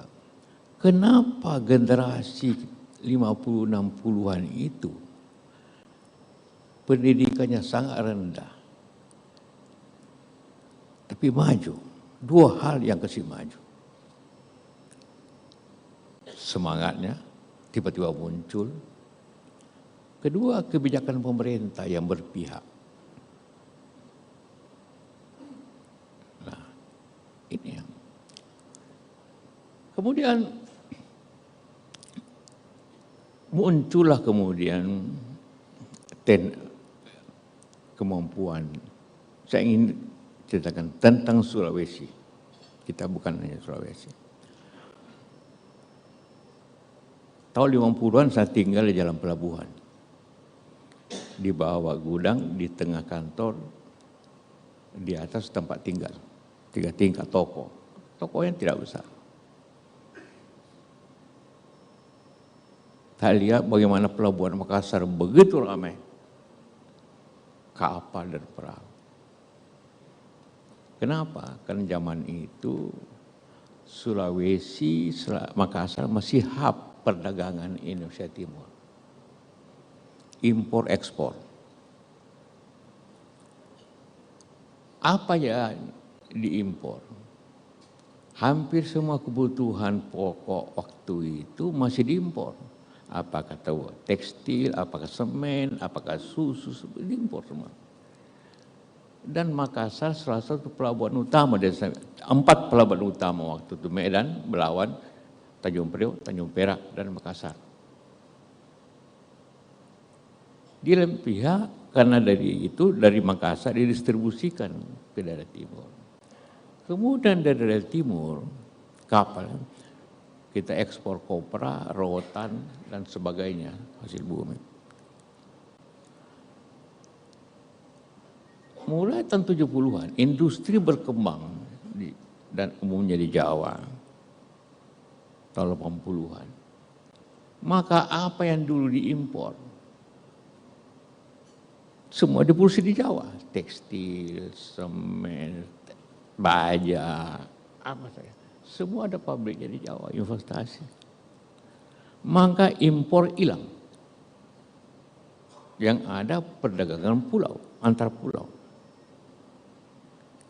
Kemudian yang biasanya diekspor seperti kopra, rotan, kayu dan sebagainya, itu juga berhenti karena di Manado ada pabrik minyak, bimoli, kopra tidak lagi dibawa ke Jawa atau diekspor, tapi jadi minyak. Sini juga ada pabrik minyak dulu di Pautere dari kopra. Rotan sudah dilarang diekspor, harus dibikin jadi. Akhirnya impor dan ekspor menurun luar biasa. Kita tidak lagi kemudian menjadi distribusi ke timur. Karena pabrik di Jawa, dia langsung ke Palu, langsung ke Ambon, langsung ke Manado. Tidak lagi melewati Makassar. Maka hilanglah fungsi perdagangan Makassar sebagai hub. Hilang. Seperti dikatakan, dia terkecuali airport. Itu banyak transit pindah pesawat. Sebagian besarnya. Nah, karena itu ekonomi selatan menurun. Harus kembali, waktu itu kita pikirkan, kembali ke asal itu. Ya, itu dibilang bidang pertanian dan perkebunan. Itulah tadi dimulai Pak Amiruddin. Kita waktu pedomannya petik jual dan apa itu, ya seperti itu. Waktu saya berumah Kadin, saya pernah 6 bulan Pak Amiruddin tidak ngomong sama saya sebagai Ketua Kadin, karena saya ngomong setiap peningkatan produksi beras itu menambah kemiskinan kita. Oh, tersinggung dia karena tonjolkan harus menaikkan lumbung padi, lumbung pangan. Jangan lumbung pangan, harus lumbung coklat, harus lumbung kopi, harus lumbung jagung. Kenapa? Karena beras itu dikontrol harganya pemerintah. Tiap kali harga naik, marah orang. Tapi kalau naik harga kopi, naik harga coklat, naik harga udang, semua orang gembira. Itu terbalik itu. Nah, jadi saya bilang naikkan produktivitas kebun lain. Karena itu dipilihlah 9 komoditas. Di situlah saya keliling dengan Pak Gubernur Kadin, kampanye udang, kampanye coklat, kampanye kopi, kampanye semua. Dan sebagainya. Hanya 8, pilih 8 saja. Saya pilih. Bagaimana? Sebenarnya jangan kurangin. Tapi jangan perluas sawahnya. Tapi naikkan produktivitas. Selalu kita diskusi waktu Menteri Pertanian. Jangan perluas itu sawah. Biar sawah menjadi jagung, biar sawah menjadi coklat. Tapi produktivitasnya kita naikkan. Produktivitasnya dari 5 ton menjadi 6 ton dan sebagainya. Teknologi. Itu tahun 80-an. Akhir. Sulit sekali merubah cara berpikir rakyat. Lebih baik tangan coklat, tangan kopi, tangan udang, dan sebagainya.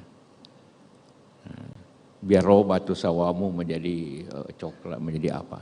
Kopi. 10 tahun kemudian, ini berhasil. Dan kemudian terjadi krisis. 98, 90. Disitulah puncak kemakmuran Sulawesi Selatan. Pada saat krisis itu justru. Sehingga sering saya berdebat waktu saya Kadin diundang ke Jakarta. Sebenarnya ini krisis ini. Tidak, ini krisis Jawa saya bilang. Kami makmur kok dengan dolar 16.000.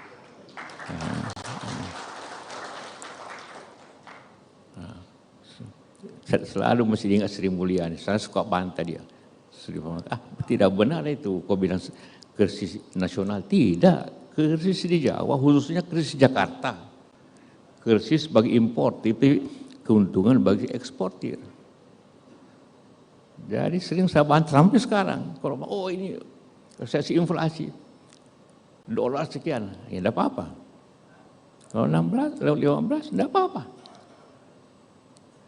Dulu tahun 90-an itu, jemaah haji itu 75.000. Dari 75.000 itu 70% dari selatan Tenggara.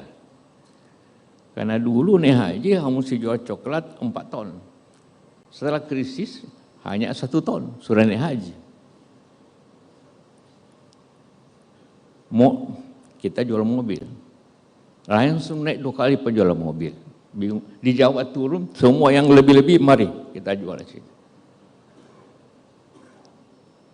Jadi cara berpikir itu harus ada unsur pemikiran lokal. Sehingga banyak istilah zaman dulu, tidak ada listrik tapi beli kulkas untuk tempat baju. Nah, begitu tiba-tiba makmur. Nah, jadi kemakmuran, kemajuan kita itu pada zaman krisis. Tapi disiapkan sebelumnya.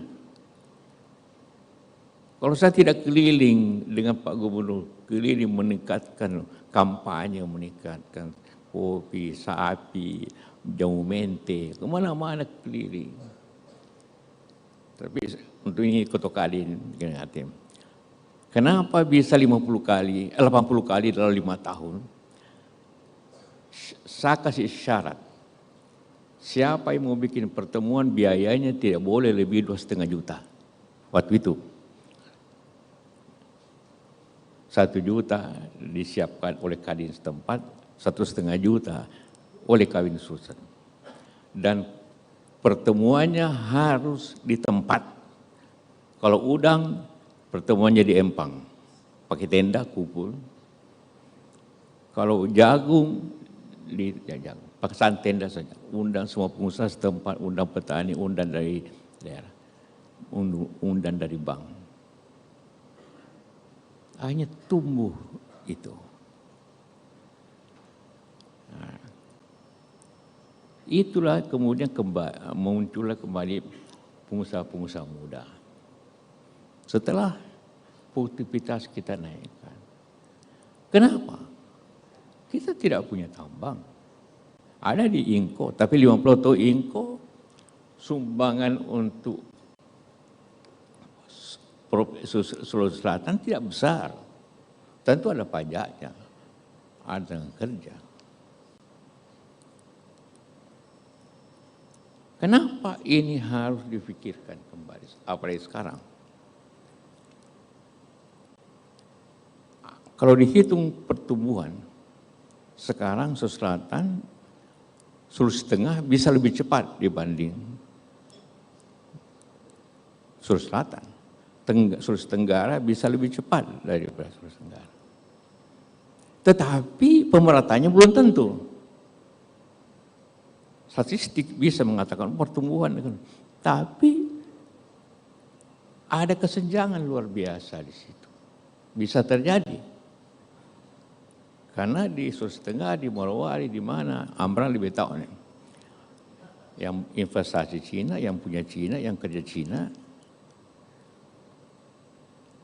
Akhirnya kalau untung larinya ke Cina.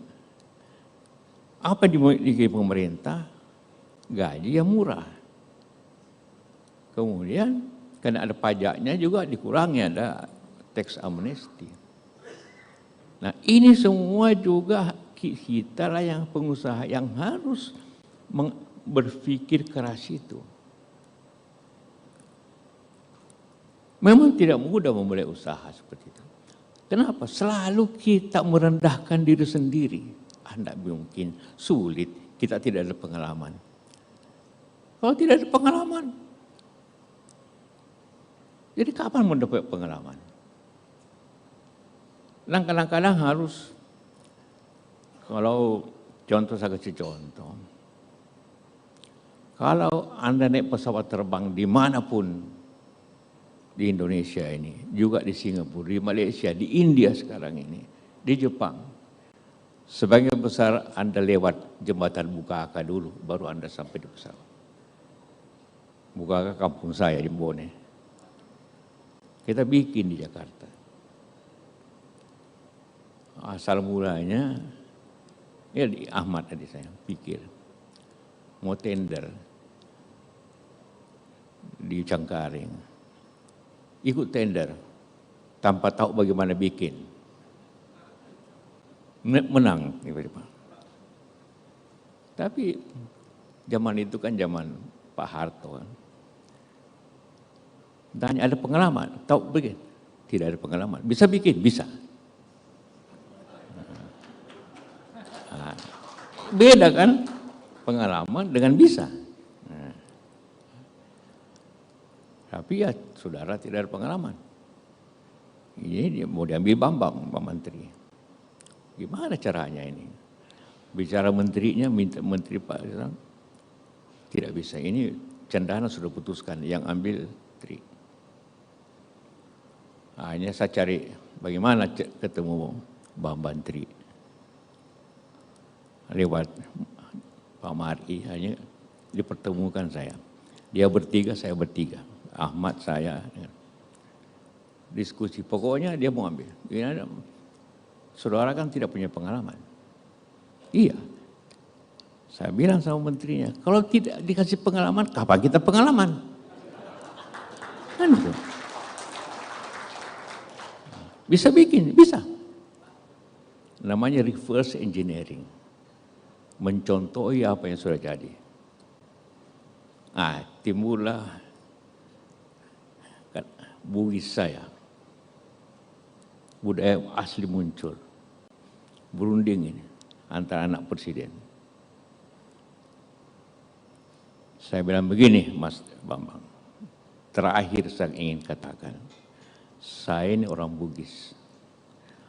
Orang Bugis itu lebih baik mati berdarah daripada mati kelaparan. Dia shock. Stafnya langsung berdiri. Maksud saudara apa? Tidak ada maksud saya cuma bilang saja.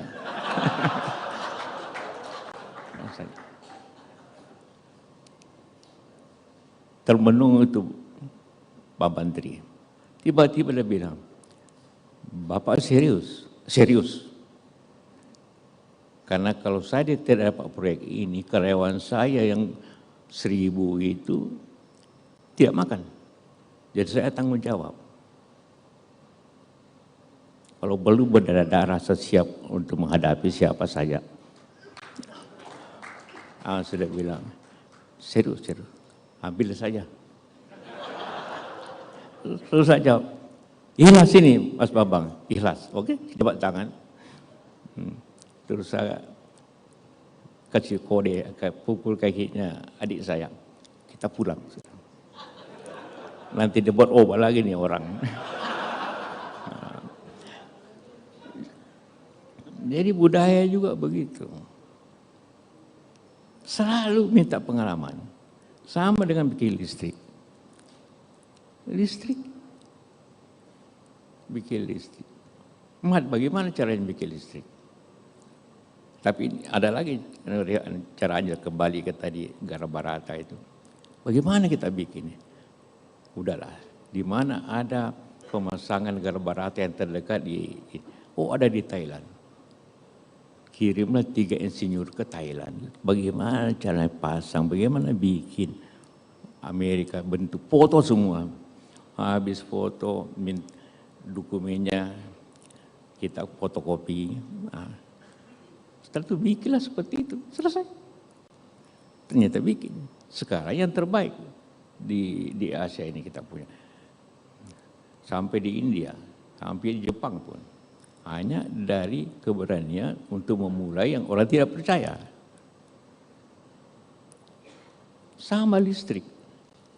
Selama ini listrik itu selalu dibangun oleh orang asing. apakah mulai Prancis, Jatiluhur, Jepang lah siapa, tidak pernah di Penrang itu apa namanya, ya itu Jepang. Nah, kita ajukan ke PLN, bisa. Ada pengalaman? Tidak ada. Bagaimana kita kontrak kalau tidak ada pengalaman? Karena PLN tidak mau teken, bank juga tidak kasih kredit. Bagaimana bikinnya? Pada anggarannya 5 triliun. Mulai aja, kumpulkan semua uang yang ada. Sampai 50%, baru datang orang PLN. Oh bisa bikin, bisa. Baru dikasih kontrak. Baru bawa ke bank. Setelah 50%, bayangkan, saya bilang kalau gagal ini habis kita. Habis kita. Karena semua itu kredit dijaminkan, kantor dijaminkan, macam habis sudah. Tapi jadi kemudian sekarang justru orang berebut cari listrik dari tanah air. Jadi spirit ini saya ingin sampaikan, bahwa kami tidak 70 tahun hanya karena bedangan, tidak. Karena semangat untuk maju dan bertahan. Semangat untuk mengembangkan sesuatu. Sama dengan jual mobil. Kenapa Toyota selalu nomor 1 penjualannya di sini? Ada 2 hal. Mula-mula saya lihat jual mobil hanya jual 50 per bulan, 100 naik. Saya bilang, saya keliling ke daerah. Antara lain program peningkatan komunitas itu. Waktu direktur pemasarannya namanya Samsul Paiwangi, mungkin ada yang kenal. Bapak ini kita jual mobil, bawa Bapak jalan di kantor.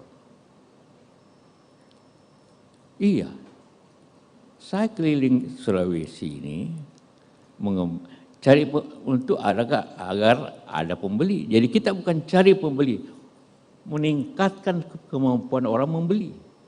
Balik. Jadi kalau tidak ada produksi jagung, cengkeh, coklat, udang, siapa mau beli mobil? Jadi tingkatkan dulu kemampuan masyarakat, baru tawarkan sesuatu. Nah, jadi berkembang orang, setelah berkembang datang salesman, tawarkan mobil, ya laku kan? Nah, ada lagi, siapa orang di daerah yang memilih bahwa mobil ini baik, ternyata montir-montir lokal di daerah. Oh, kumpulkan montir, latih di montir itu di Toyota 1 bulan, bawa ke Jakarta, dilatih Toyota. Saya bilang semua orang Toyota, kasih jasa, tapi tanda tangannya tantangan Jepang, jangan tantangan Indonesia. Pasti dia pasang di semua bengkel-bengkel kampung di daerah-daerah. Wah, dia tamatan Toyota. Ya karena itu udah bilang kalau beli mobil, beli Toyota. Jadi bagaimana kreativitas dijaga, tapi juga intinya ekonomi itu seperti. Nah sekarang apa yang terjadi? Di Makassar ini yang jalan retail, grosir sudah kurang. Seperti saya katakan. Tapi karena memajukan daerah, maka ekonomi bisa berkembang di sini. Jadi tanpa, ini Pak mantan wali kota, tanpa kemajuan daerah, ini kota mati. Jadi mari kita sama-sama calon gubernur, Dua-dua. Nah, kalau Amran juga mau bisa 3. Tapi saya selalu bilang, sudahlah, jadi pengusaha sajalah. Nah, lebih hebat, triliunan bisa dan. Kalau jadi menteri, itu gajinya cuma 19 juta, tidak naik. Sejak saya jadi Menko, 19 juta sampai sekarang terakhir. Jadi Wapres gajinya 44 juta. Satu kali Menko dengan teman-teman bisa habis 10 juta. Jadi habis. Untung ada istri saya, ibunya. Ini pengusaha sukses juga.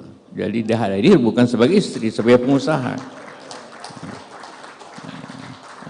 Ada udangnya, ada apanya macam-macam. Saya tidak tahu.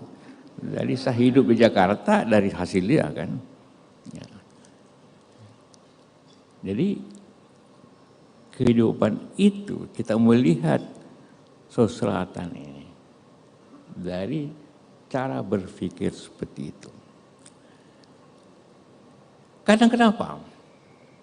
Industri agak lama dikembangkan di situ. Kenapa? Karena seperti saya katakan, kita tidak lagi mensuplai Indonesia Timur. Indonesia Timur langsung dari Jakarta. Jadi konsumen itu hanya dari sini ke paling ke Sulawesi Tenggara.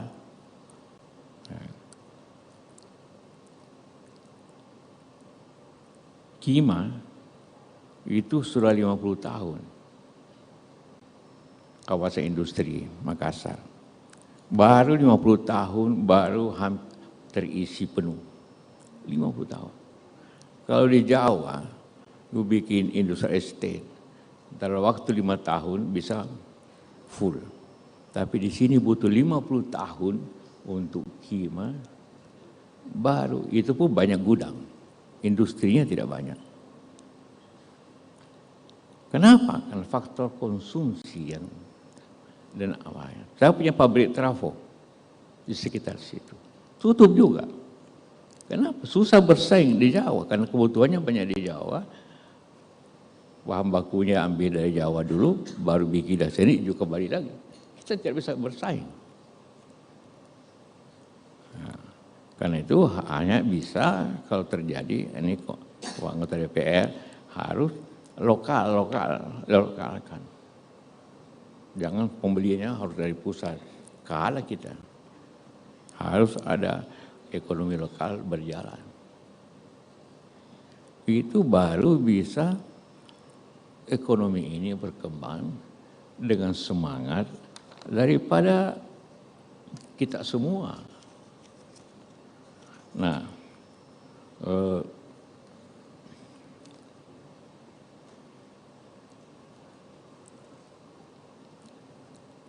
kemudian pertanyaannya tadi, kenapa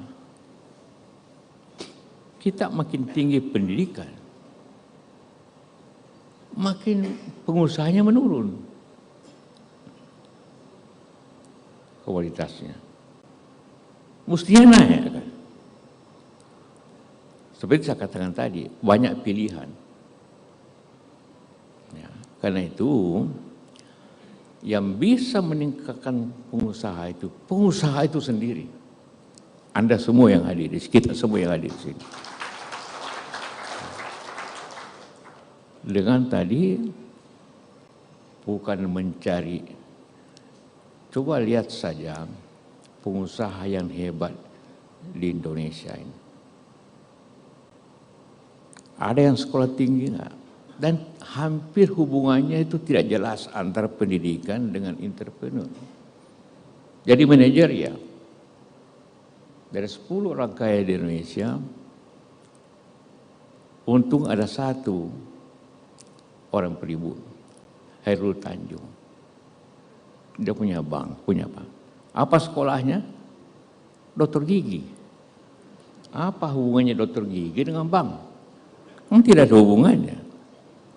Jadi yang dia pakai bukan sarjananya dia pakai, tapi kemauan dan belajarnya di lapangan. Amran orang pertanian, bisnisnya pertambangan, beda.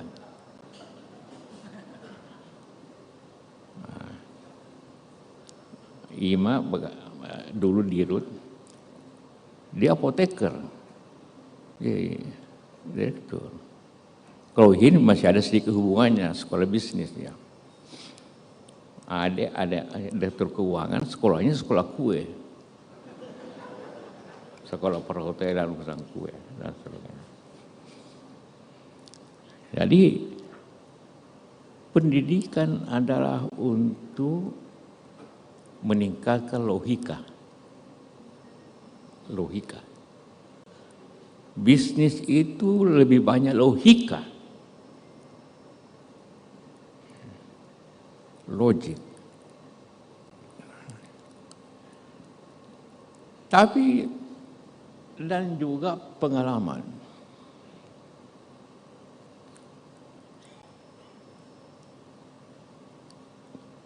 Saya kenyataan yang ada, teman-teman kita pengusaha Tionghoa lalu cepat maju karena tadi dari ukur. Kedua, keseriusan karena pilihannya kurang. Sulit menjadi tentara, sulit menjadi PNS, atau memang tidak mau. Karena itu pelayanannya lebih baik. Pelayanannya lebih baik, cara belakangnya. Di kantor saya, sini, salah satu manajer yang hebatnya, juga Robi, keturunan Tionghoa, mana Robi? Dia paling menentukan juga di kantor ini. Karena sifat pelayanannya lebih baik. Ada Andika, bukan. Kita berkembang bukan untuk menurunkan orang sahabat teman kita orang Tionghoa. Tidak, karena dia juga bayar pajak, dia kerjakan orang. Tapi bagaimana kita ini naik? Saya tidak ajak Anda kayak dulu bakar-bakar, tidak, jangan sama sekali. Masing-masing maju bersama. Baru bisa ekonomi ini. Tanpa itu kita tidak bisa bersama-sama.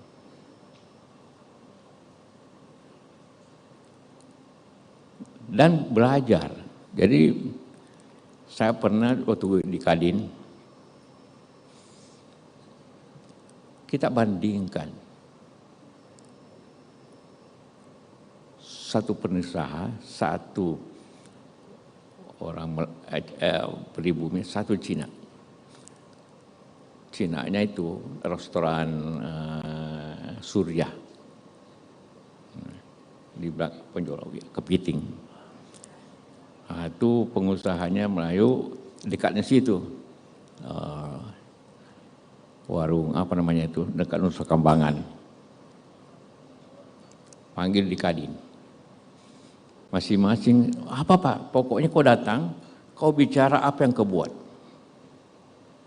Kenapa ini maju, kenapa ini tidak maju?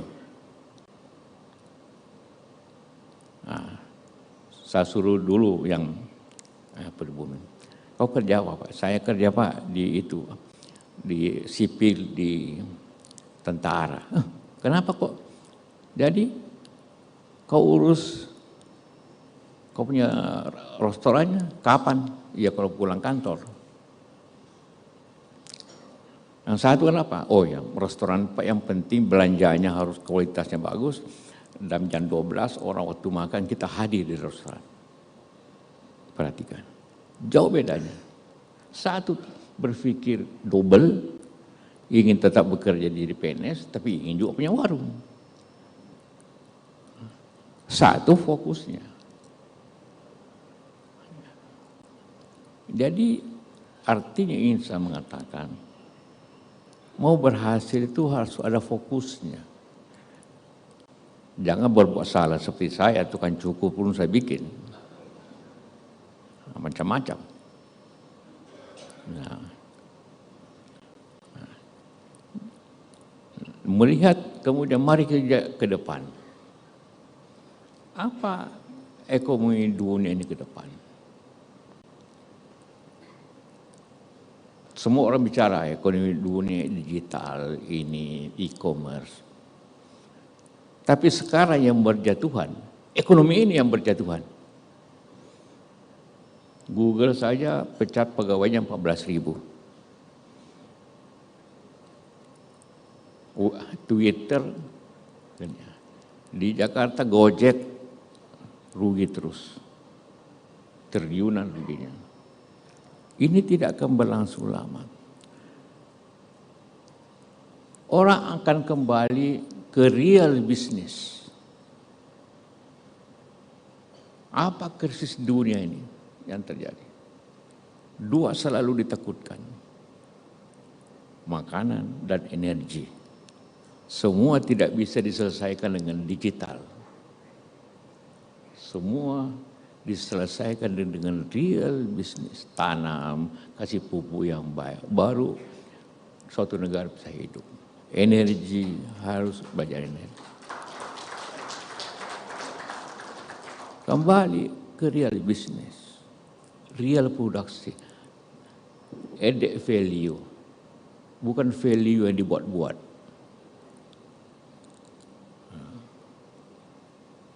Ngutang terus, ngonyot terus, bakar uang.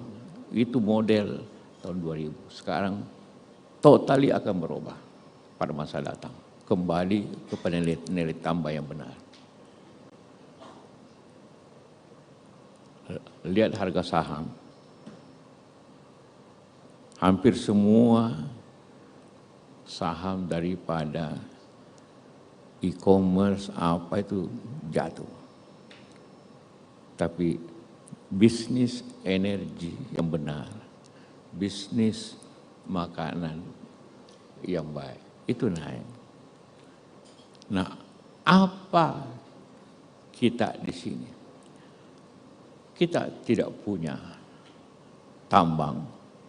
Ada sih di Ulu Utara, tapi masih diatur oleh Vale. Baru akan didistribusi. Karena itu Pak Gubernur Tenggara Utara harus kembalikan ke masyarakat.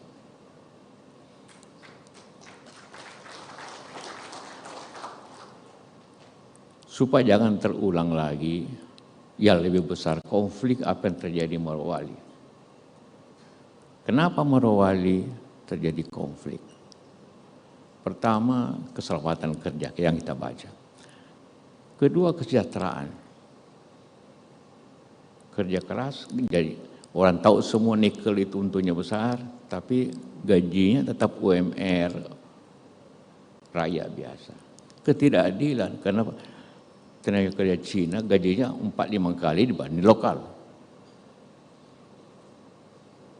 Keempat, karena masalah sosial. Sosial, komunikasi tidak berkembang, kehidupan yang berbeda dan sebagainya.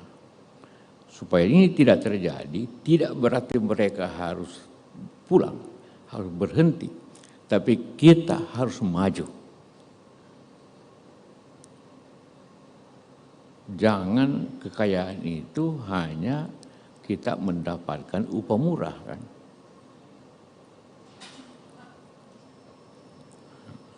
Harus berkembang.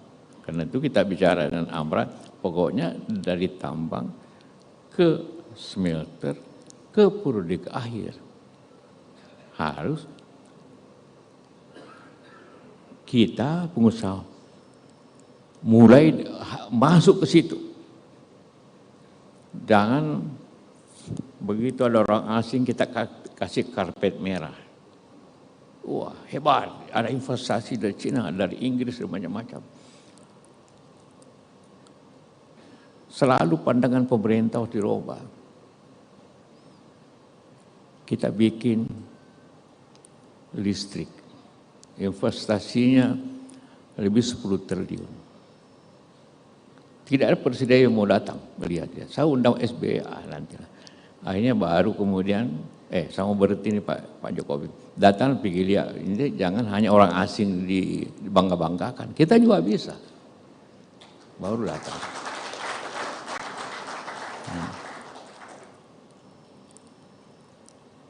Dan dibutuhkan, dan yang ini sebagai ketua alumni, dan yang melaksanakan itu hampir semuanya anak Unhas.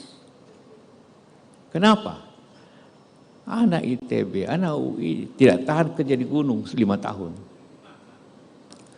Barangkali anak Unhas susah cari kerja yang baik-baik di Jakarta. Dia mau kerja di gunung dengan gaji yang baik, tapi tinggal di gunung. Nah, ini yang membedakannya. Jalan. Tapi walaupun yang ngaturnya adik saya tamat ITB, tapi dia kontrol betul. Ada orang yang mempunyai sifat seperti itu. Dan kita jalan seperti itu. Nah, kita harus inovatif. Mesti tahan banting. Mungkin apa ini? Ada film sedikit tentang video tentang Haji Kala. Siapa yang ngatur? Coba. Ini untuk menggambarkan bahwa kita bisa Kala.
didukung berbagai fasilitas penunjang terbaik. Kala menghadirkan berbagai fasilitas pendidikan penunjang, mulai dari tingkat baby house hingga perguruan tinggi berbasis teknologi dan bisnis. Sebagai perwujudan apresiasi kami kepada seluruh pelanggan, Kala Care dan aplikasi Kala Friends hadir untuk memberikan kemudahan, ketenangan, dan kenyamanan bagi masyarakat untuk mengakses setiap produk dan layanan Kala dalam satu genggaman.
2021.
Dari bisnis sesuai zamannya. Kita tidak bisa, tapi ada fokusnya. Sebenarnya Bukaka dulu saya mau bikin di Makassar, tapi ini susah karena teknologinya lebih banyak di Jawa dan kita berpikir nasional. Jadi jalan tengahnya namanya saja kampung kita di Boni, jadi sudah. Dan orang-orangnya. Ini jadi kala itu satu beroperasi di timur, kala operasi di barat atau di Indonesia dengan nama Bukaka. Ordernya sama. Ini untuk memberikan branding yang berbeda. Karena kalau Haji Kala bilangkan teknologi, orang agak bingung. Kenapa Haji guru teknologi? Jadi Bukaka saja urus teknologi.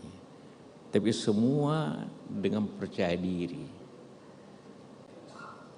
Anda boleh lihat semua proyek ini tidak ada satu orang asing. Tidak satu orang asing.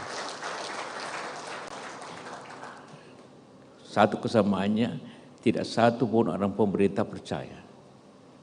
Mula-mula. Sekarang baru jadi rebutan. Termasuk perusahaan asing. Kapan Pak saya dapat listriknya? Sudah habis dijual.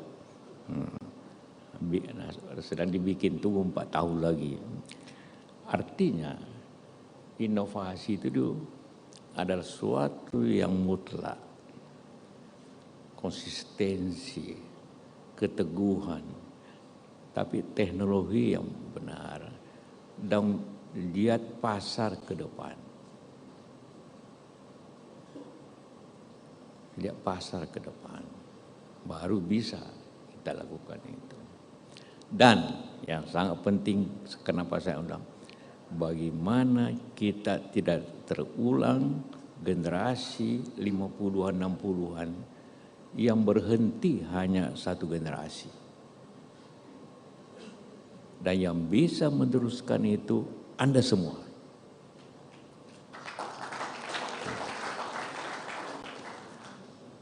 Apa yang diajarkan bapak saya ajarkan ke Solihin. Apa yang diajarkan Solihin, diajarkan ke generasi keempat ini. Coba kau berdiri semua, yang generasi keempat kamu, ya abang ini, siapa lagi kamu, yang muda-muda, tamat sekolah, tapi kerjanya hanya trainee manajemen, baru trainee manajemen di sini.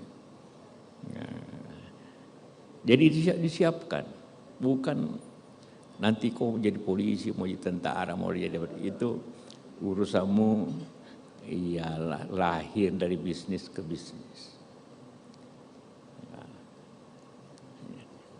Kalau tentara kita berteman saja dengan tentara kan, dengan panglima. Dengan wali kota kita berteman dengan wali kota. Karena dia tidak bisa hidup tanpa pengusaha. Gaji tentara juga dibayar oleh pajak yang dibayar oleh pengusaha. Ya. Tapi jiwa dan semangat itu hanya bisa kita yang melahirkan. Jangan pernah mundur. Jangan pernah berhenti. Bisnis itu memang untung dan rugi. Tidak ada yang rugi terus, tidak ada yang untung terus. Tapi kita harus jaga. Ini adik saya juga semuanya yang direktur sekarang ini. Tapi yang semua yang lain profesional. Tapi satu hal, jangan mengira keluarga itu bukan profesional. Solihin bukan hanya, dia profesional juga. Ya. Haryadi profesional. Anak yang lain juga. Anak-anak ini kita didik jadi profesional. Dia sama kalau gajinya orang 10 juta, 15 juta, kau juga gajimu 15 juta. Tidak boleh beda. Nah, nanti kemudian sesuai dengan ini. Itu cara kami, budaya yang kita budayakan. Sehingga kenapa kita bisa 70 tahun. Dan insya Allah tugas dia membawa ulang tahun ke-100.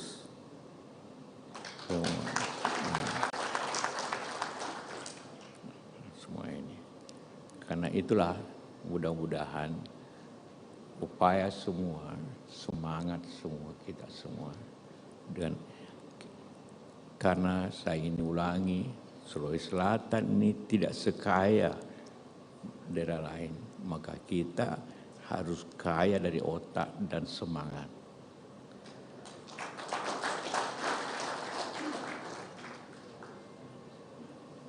Di Sulawesi Tengah, Sulawesi Tenggara memang kaya, tapi yang kerja juga orang dari Sulawesi Selatan. Ada Amran dan teman-teman ya semuanya. Karena semangat itu ada di antara kita. Tinggal diarahkan. Tinggal dilanjutkan. Jangan pernah putus asa. Seperti itu. Kembali kepada asal daerah kita, kemampuan semangat kita. Dan kadang-kadang seperti saya katakan tadi, budaya itu melekat. Dan kadang-kadang perlu, tidak selalu. Kalau selalu nanti pemambangan atolo juga kan. Tapi bagaimana saya ancam anak presiden yang sangat berkuasa pada waktu itu. Bilang saya mati berdarah, suka mendarah daripada kalah dari kamu. Dia menyerah. Orang paling berkuasa, dia jangan takut. Karena dia rasional juga. Nah, jadi itulah saya ingin sampaikan pada pagi hari ini. Tentu kita tukar pengalaman. Tapi sekali lagi, suatu negara, suatu daerah tidak akan pernah maju tanpa semangat dan kemajuan para pengusahanya. Dan itulah Anda semua, kita semua. Saya sekarang tinggal memberi nasihat kepada anak-anak. Dan urus masjid, urus pendidikan, urus palang merah, kenikmatan sosialnya. Saya ingin tentu seperti itu. Karena itu saya datang sini untuk sharing pengalaman. Turut serta mencari ini. Dan Kadin, HIPMI sangat penting sekali untuk mengarahkan. Seperti saya katakan tadi dulu, kenapa, bagaimana ini Sulawesi buka lagi daerah perdagangan, tingkatkan produksi yang lebih baik, yang lebih mahal, yang kalau naiknya harganya orang tersenyum, orang ketawa. Itulah baru kita bisa maju. Tapi hidup juga seperti dikatakan tadi, jangan habisi dengan modal. Zaman dulu anak-anak HIPMI ngomong sama saya, kalau kita ke Jakarta Pak, kita takut jangan Bapak ada di pesawat. Kita naik bisnis, pokoknya di kantor saya di Jikala yang bisa naik bisnis kelas cuma dirut. Yang lain siapapun, mau anak, mau cucu, mau direktur, harus ekonomi kelas. Ketat urusannya di perusahaan. Itu untuk menjaga jangan harus sama dengan yang lainnya. Waktu zaman saya di kantor, ada 3 hal yang tidak boleh berbeda. Pertama, makan saya harus makan di kantin. Tidak boleh makan khusus direksi. Salat memang tidak boleh beda-beda. Kalau kau telat, direktur juga di belakang. Olahraga sama. Fasilitas boleh beda karena pangkat, tapi harus ada suatu komunitas. Harus ada budaya dikembangkan di kehidupan ini. Sehingga kita bisa bertahan. Mudah-mudahan itu menjadi bagian daripada sharing pengalaman dan juga. Terima kasih. Wabillahi taufiq wal hidayah. Assalamualaikum warahmatullahi wabarakatuh. Terima kasih Pak JK, sangat inspiring, banyak hal yang menginspirasi kita. Saya kira kita buka sesi tanya jawab dulu Pak, sebelum kita mengakhiri acara pada hari ini. Oleh karena itu saya langsung saja untuk memberi kesempatan kepada hadirin yang ingin berdialog, berdiskusi dengan Pak JK. Ada yang angkat tangan di meja sebelah kanan, ada baju putih, Kadin kayaknya, atau Apindo, ada 3. Ya, yang pertama baju hitam dulu. Silakan perkenalkan diri. Baik, makasih. Bismillahirrahmanirrahim. Assalamualaikum warahmatullahi wabarakatuh. Dan selamat siang, salam sejahtera untuk kita semuanya. Nama saya Yasin Air dari Apindo, Sulawesi Selatan. Yang pertama, rasa syukur dan bangga bisa bertanya langsung kepada tokoh bangsa sekaligus pengusaha kebanggaan Indonesia, Bapak H.M. Yusuf Kalla. Yang pertama ingin saya mohon, sering sekali saya dengar dari zaman dulu, kebetulan saya berasal dari Wajo, bahwa menjadi pengusaha itu tidak cukup dengan logika saja. Tapi yang paling menentukan adalah naluri bisnis. Yang saya ingin tanya kepada Bapak selaku pengusaha yang sudah kenyang dengan berbagai macam cobaan dan kesuksesan, apakah benar naluri ini dibangun atau tumbuh dibawa dari lahir? Karena di mana-mana ada memang orang yang mengatakan, oh kalau saya di Wisemeto, saya tahu bahwa ini ada uang. Nah, orang lain itu dia tidak tahu. Jadi sebelum dia kerja dia sudah bayangkan bahwa ini cocok ini. Dan itu katanya yang dibangun oleh naluri. Tidak didapat di mana-mana. Mohon ilmunya. Demikian lebih dan kurangnya. Mohon maaf. Assalamualaikum warahmatullahi wabarakatuh. Baik, terima kasih. Ada yang baju putih? Silakan.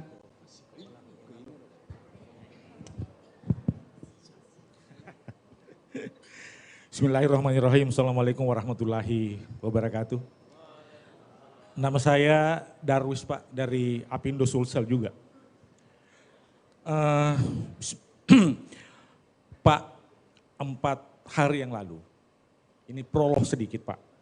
Saya membaca di koran terbitan lokal Sulsel yang mengangkat tentang neraca perdagangan. Tahun 2022 ini Pak, alhamdulillah neraca perdagangan Sulsel tadi itu mencapai 1,52 miliar US dollar. Ini tertinggi dari 3 tahun terakhir. Tentu ini di samping ada regulasi pemerintah yang bagus, good governance yang bagus, tentu juga adalah trik-trik langkah-langkah positif dari pengusaha. Pak JK yang terhormat, saya mohon, kiat-kiat apa ini Pak yang dilakukan oleh pengusaha dalam hal ini? Mungkin ketiga komponen, ada HIPMI di sini, ada Kadin di sini, ada Apindo di sini. Tapi tentu pengalaman Bapak melihat bahwa naiknya neraca perdagangan tadi ini itu disebabkan karena sesuatu hal. Mohon penjelasannya Pak. Yang kedua, saya sedikit melenceng dari judul ini Pak, dari pengusaha ke pengusaha untuk masa depan pengusaha. Ini menjadi tradisi Pak. Plus minus 50 hari yang nanti itu kita masuk bulan puasa. Tradisinya Pak, setiap kita memasuki bulan puasa itu harga-harga pasti naik. Tahun lalu Pak, dari HET minyak goreng itu 14.100, itu naik sampai 24.000, 26.000 untuk setelah lepas bulan puasa pun seperti itu. Nah ini menjadi fenomena, apa sih namanya, bahwa kira-kira gimana ini caranya pengusaha untuk bisa menekan harga ini Pak. Karena saya meninjau, saya sering ke pasar Pak untuk meninjau harga. Itu kalau harga naik Pak, pedagang di pasar-pasar tadi itu pembelinya kecil. Dan masyarakat pun merasa tidak mampu membeli. Ini kalau harga naik Pak. Nah tentu yang bisa mengetahui ini, yang bisa melaksanakan tadi ini adalah para pengusaha. Sebagai sumbernya, mohon Pak, kira-kira apa kiat-kiat kita ini agar supaya harga bisa tertekan dan minimal tidak naik. Demikian, terima kasih banyak Pak. Wassalamualaikum warahmatullahi wabarakatuh. Waalaikumsalam. Baik, langsung ke penanya ketiga, singkat ya, padat.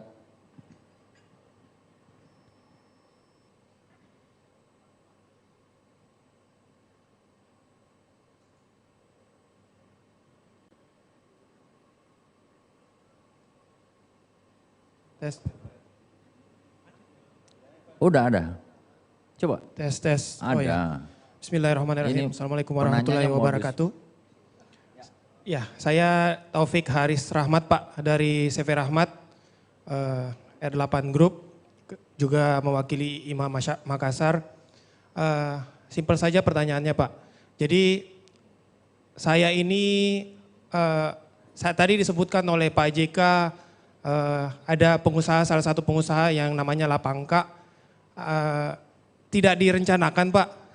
Jadi saya itu meminang cucunya Lapangka dan cucunya Fadli Luran. Jadi menyatu ke istri saya.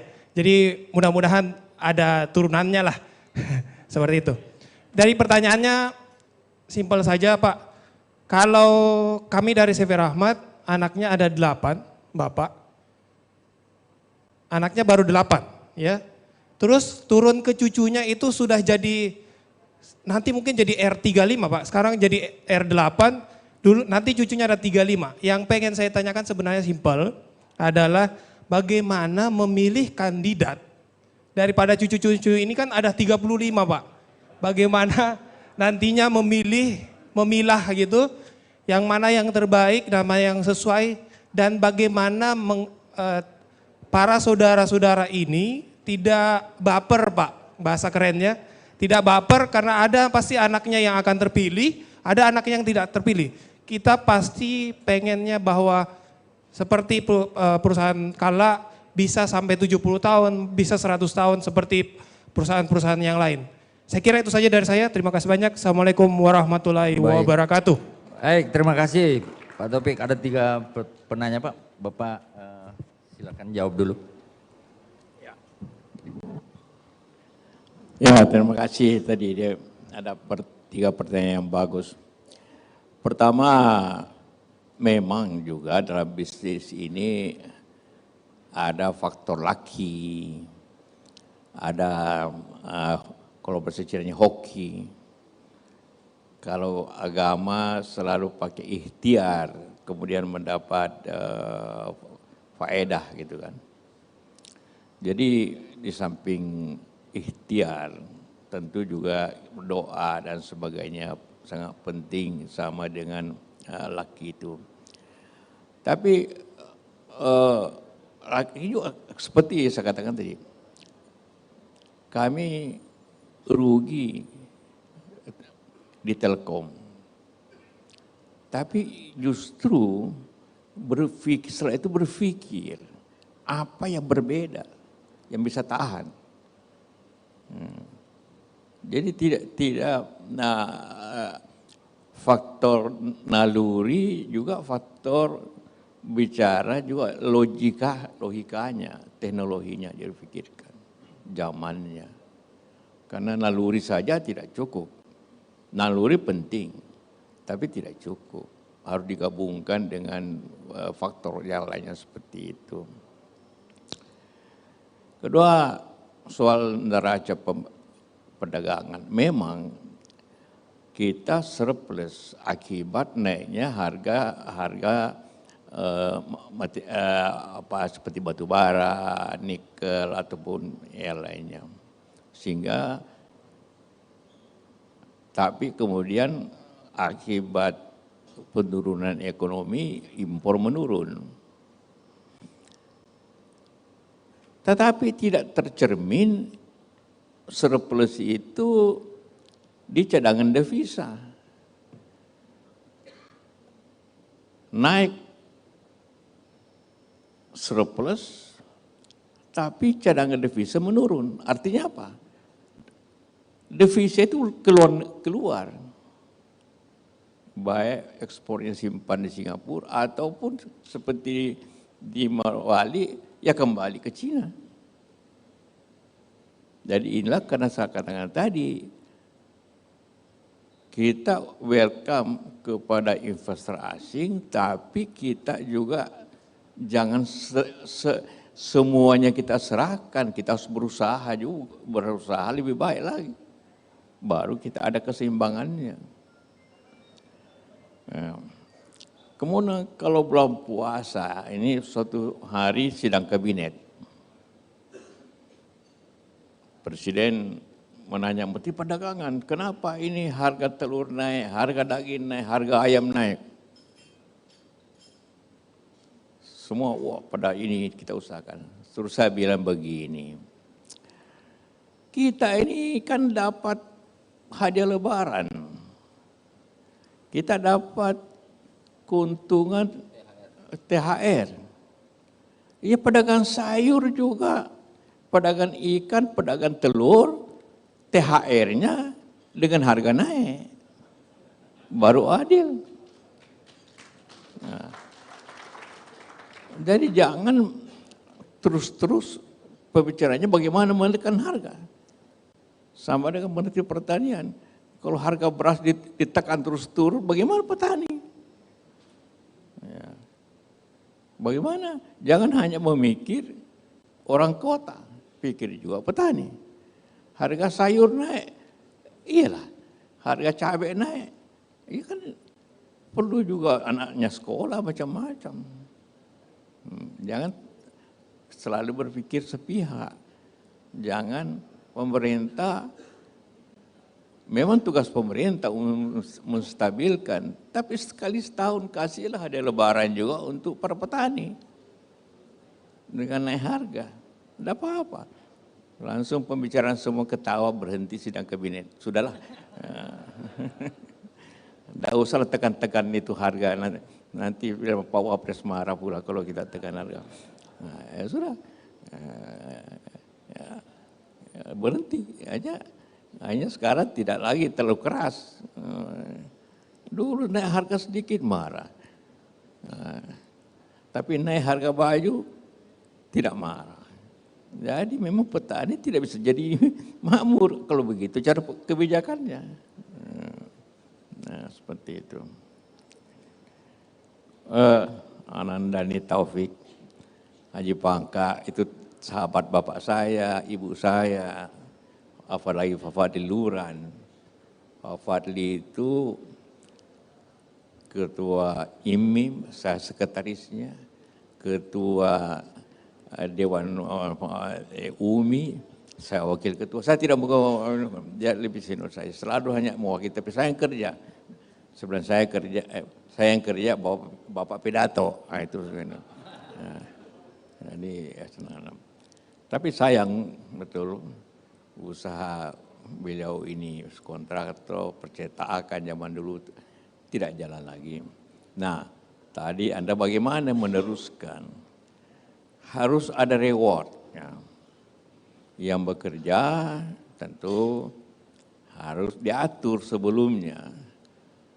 Bapak saya sebelum meninggal tiba-tiba panggil notaris. Panggil notaris, kau nanti atur ini perusahaan, kau bekerja ini. Saudara-saudaramu atur sebegini. Sudah, dia kan. 1 bulan kemudian almarhum meninggal. Sudah, kita jalankan sesuai amanahnya. Begitu sekarang kita atur, ya yang anak-anak ini begini caranya diatur. Jadi harus diatur dengan baik yang adil. Ya. Nah, karena harus seperti itu. Ya, seperti itu. Tapi karena harus semua mendapat upaya sendiri juga bekerja dengan baik. Karena itu dia mendapat tentu bagian daripada usaha-usaha yang jalan. Nah, seperti itu. Saya kira itu. Jadi memang dibutuhkan pengaturan-pengaturan yang baik sekarang juga yang akan datang. Supaya usahanya baik. Tapi sekali lagi harus dilanjutkan, harus ada siap untuk melanjutkan dengan aturan yang baik seperti itu. Jangan berkelahi. Ya, banyak pengusaha berebutan. Kenapa rumah-rumah yang hebat dulu daripada pengusaha tahun 50-an itu, kemudian banyak yang beralih jual karena ya saudara-saudara banyak mau bagi warisan rumah tidak bisa dimiliki bersama, harus dijual dulu. Rumahnya Pak Dipatiwiri, rumahnya Pak Latunru, Latanrang, rumahnya Pak menjadi apa itu tidak lagi dimiliki. Padahal semua rumah-rumah hebat, kantor-kantor hebat pada zamannya tidak lagi seperti itu. Jadi diatur sebelumnya. Saya kira itu. Masih ada Pak Andi, Pak siapa? Oke. Banyak ini. Oke, ada perempuan yang bertanya. I love this. Saya beri kesempatan dulu yang perempuan.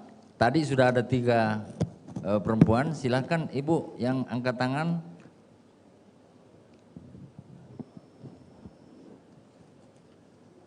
Ya, disingkat ya. Bismillahirrahmanirrahim. Assalamualaikum warahmatullahi wabarakatuh. Izin Puang, nama saya Andi Tiara Purnama Pertiwi Syarifuddin Usman. Saya melihat Puang sejak saya masih kecil, anak-anak selalu di Masjid Raya. Bapak saya imam besar Masjid Raya, almarhum Kiai Syarifuddin Utsman, imamnya Puang. Jadi yang ingin saya tanyakan, kemarin almarhum abah saya mengatakan selalu, anak saya sudah ada jadi pandrita, kamu jadi pengusaha. Lihat Bapak Yusuf Kalla, itu keinginan orang tua saya. Karena di rumah kami hanya pengajian dan pengurus pondok pesantren. Selebihnya Bapak menjadi imam besar Masjid Raya. Jadi saya mengambil jalur pengusaha itu melalui UMKM nasional. Boleh dikata UMKM tarafnya sangat rendah. Namun dengan adanya UMKM, Indonesia menjadi pilar pertama di COVID. Pada saat COVID, UMKM jadi berjaya. UMKM membantu perekonomian Indonesia. Dan saya masuk di jalur pengusaha dengan bergabung bersama ketua kami, Bapak Suhardi, mengambil saya dari UMKM dan masuk menjadi salah satu anggota Apindo. Yang ingin saya tanyakan, bagaimana saya bersama 3.000 UMKM Sulawesi Selatan bisa menjadi naik kelas ke pengusaha seperti Puang. Mohon maintenance-nya. Terima kasih. Assalamualaikum warahmatullahi wabarakatuh. Pak, silakan Pak. Mic-nya, tolong.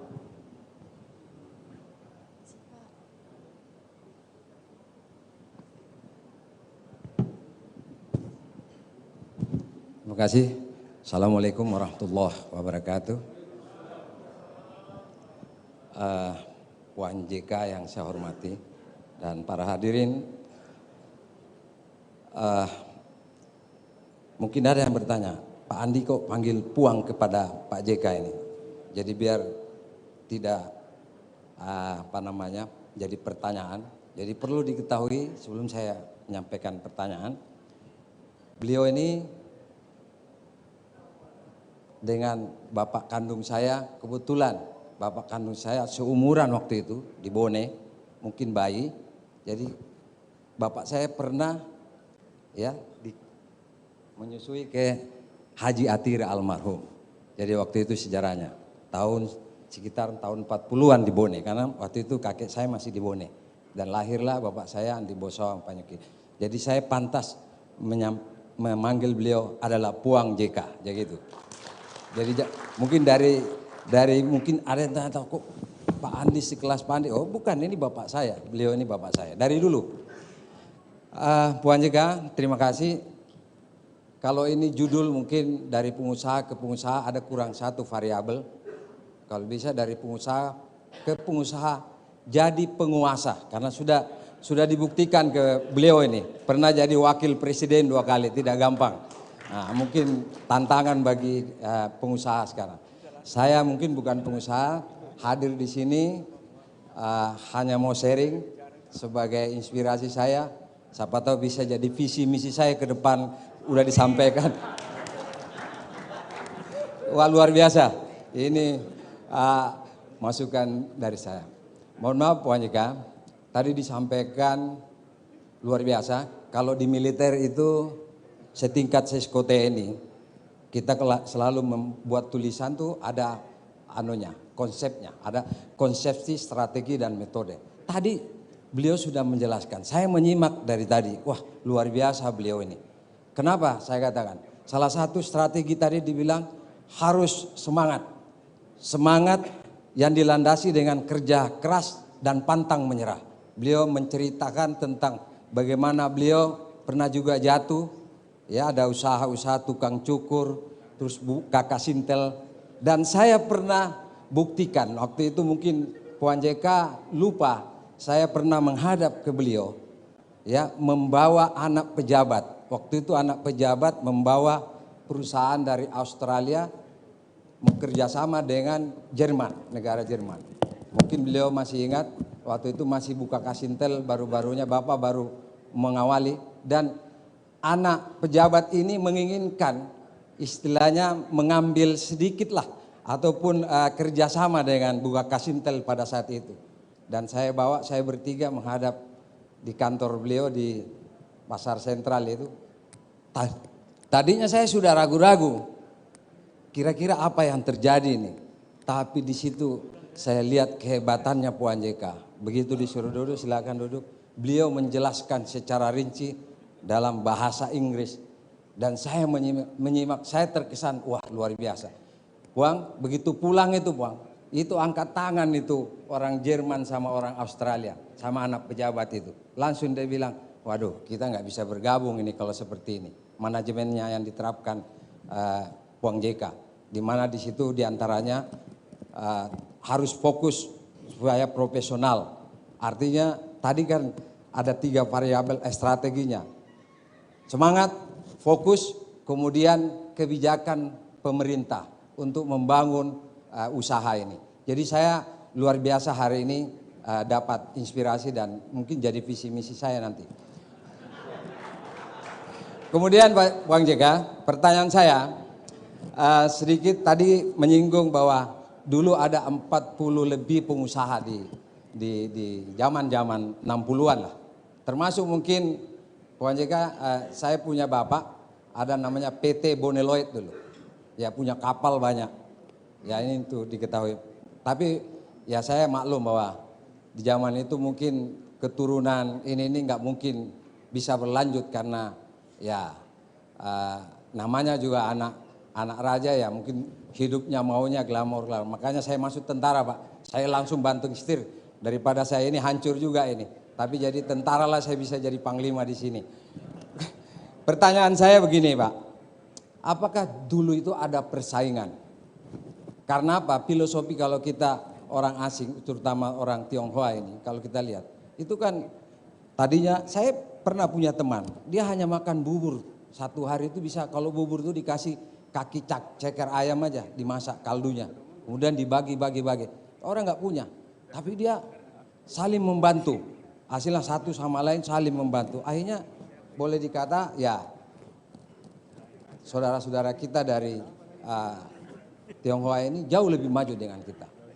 Pertanyaan saya, apakah memang ada persaingan?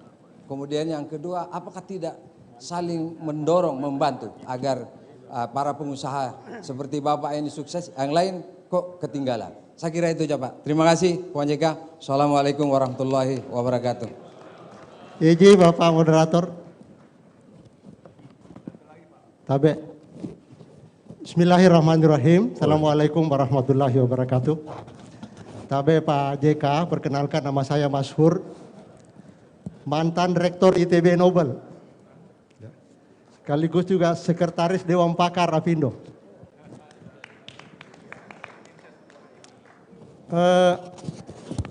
ITB Nobel itu adalah sebuah sekolah bisnis yang didirikan oleh almarhum Bapak Insinyur Haji Mobil Handali. Saya kira Pak JK kenal beliau. Ketika saya menjadi rektor di Nobel, hampir semua pengusaha di Republik ini sudah pernah saya undang untuk memberi kuliah umum. Ya, baik pada level nasional, apalagi di Makassar.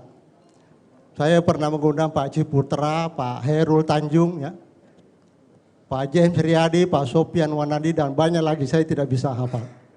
Termasuk Pak Dahlan Iskan. Satu-satunya pengusaha yang tidak berhasil saya datangkan di Nobel itu Pak JK. Ya. Saya pernah bilang sama Pak Mobil, kenapa kita tidak bisa datangkan Pak JK? Kita kan pernah jadi tim sukses beliau. Ya. Saya pernah antar surat bersama beliau ke kantor Palamera Indonesia. Tapi sampai sekarang tidak berhasil. Pak JK, apa tujuan saya mengundang para pengusaha itu? Sebagai sekolah bisnis, saya ingin membuat sebuah model bagaimana sebetulnya bisa mencetak pengusaha baru. Ya, saya mau merancang sebuah kompilasi model. Nah, oleh sebab itu pada kesempatan yang berbahagia ini, saya ingin mendengar langsung dari Pak JK bagaimana sebetulnya konsepnya Pak JK ini menghasilkan pengusaha baru. Saya kira demikian, terima kasih. Wassalamualaikum warahmatullahi wabarakatuh. Baik Pak, kita jawab dulu. Ada 3 penanya. Bagaimana UKM bisa akselerasinya naik ke level lebih tinggi, bisa lebih cepat. Yang kedua, pertanyaannya Pak Andi, jangan-jangan benar ini Pak analisanya. Degaga konsima deci ngoko tanah ugi. Ini yang bahaya ini memang Pak. Saya kira apakah cuma dulu persaingan, tidak ada kolaborasi, tidak ada sharing ekonomi zaman itu, tidak ada sharing bisnis sesamanya, sehingga yang maju terus, yang itu tertinggal. Dan yang ketiga itu bagaimana konsep pengembangan entrepreneurship di kita Pak. Silakan Pak. Ya. Terima kasih. Pertama, Dinda tadi, hampir semua pengusaha yang maju selalu dari bawah. Terkecuali mungkin kalau kita generasi kedua, itu, nah, tapi waktu saya ambil perusahaan juga, pegawai cuma 1, mulai lagi, karena krisis tahun 64. Semua dari bawah. Contohnya yang pengusaha yang besar-besar itu. Saya pernah tanya Pak Sanusi dulu. Dulu kita mulai usaha, mulai dagang di pasar, jual pewarna, apa namanya? Bukan, kesumba. Nah, kesumba, dan lain-lainnya. Semua bapak saya mulai dari penjual di kedai. Tapi tidak pernah mundur, dia hemat. Ibu saya tinggal dengan bapak saya di kedai di Bajoy, di Bone. Nah, jadi, sekarang justru kita memberikan fasilitas katakanlah KUR, Kewirausahaan Rakyat untuk UKM. Bunganya lebih rendah, jaminan tidak perlu. Nah kemudian kreativitasnya mau bikin apa? Banyak ibu-ibu. Ada pengusaha yang punya hebat karena visinya tepat dan luar biasa. Sederhana. Ibu Nur Hayati, orang Minang, yang memproduksi Wardah. Sekarang punya pabrik luasnya 20 hektar pabrik. Saya kira itu pengusaha perempuan yang terhebat barangkali di Indonesia. Pikirannya sederhana. Ini ada tren orang perempuan pakai jilbab. Maka dibikinlah shampoo untuk orang berjilbab. Dibikinlah bedak untuk orang berjilbab. Dengan nama yang lebih islami, Wardah. Tiba-tiba mengalahkan semua pabrik kosmetik di Indonesia. Mulai yang kecil juga. Mulai dari industri rumah tangga, Ibu Nur Hayati. Kita bangun kantor Dewan Masjid di Jakarta. Tiba-tiba ada uang masuk 5 miliar. Dari mana ini? Oh, dari Paragon. Saya tidak pernah ketemu, tidak pernah apa, nyumbang aja begitu. Tapi dia mempunyai visi, mempunyai cita-cita dari pengusaha kecil. Itu contoh saja, bahwa semua kecil. Hanya melihat trennya. Maka Ibu Nur Hayati itu menjadi orang pabrik kosmetik yang terbesar di Indonesia dewasa. Mengalahkan Mustika Ratu, mengalahkan apa macam-macam. Nah, tapi pengalaman dia pernah kerja di perusahaan kosmetik internasional. Hanya saya kasih contoh. Banyak juga kita di sini contoh-contoh yang baik seperti itu. Jadi mulai dari kecil. Jadi kalau soal dana, pemerintah menyiapkan. Saya waktu itu yang bikin konsepnya bagaimana adil. Waktu itu konsepnya sangat tidak adil. Pengusaha besar bunganya 12%, pengusaha kecil 20%. Ini negara apa ini? Balik saya bilang. Karena itulah pengusaha kecil lebih murah harganya, pengusaha besar lebih mahal. Itu masalahnya. Jadi ide dan upaya kembali kepada itu visinya. Pandai Muhammad, sebenarnya kalau di Bone dan di Goa dia puang daripada saya. Tapi karena ada hubungan keluarga dalam bentuk darah dengan kakek saya, nenek saya jadi keluarga, jadi sepupu, itu kemenakan, jelas ini. Nah, karena itu soal pemerintah harus, kebijakan pemerintah harus membantu. Karena itu persaingan ada, tapi persaingan juga ada batasnya. Kita harus atur seperti itu. Karena kalau tidak ada juga, ini termasuk pemerintah. Contohnya saja, saya kira hampir semua kota, khususnya di Makassar, di mana-mana ada hotel. Ada hotel juga. Sehingga persaingan begitu ketatnya. Sehingga tidak ada yang bisa maju dengan baik karena tarifnya bersaing turun, ya kan? Ini asosiasi hotel turun. Nah, jadi kalau di luar negeri sudah diatur di daerah ini hanya boleh sekian hotel, tidak boleh lebih. Ada anak yang mau bangun hotel kecil di London, oh di jalan ini tidak bisa lagi, sudah cukup. Tapi kalau kita siapa saja mau silahkan. Nah, akhirnya terjadi persaingan yang menjadi kurang sehat gitu kan.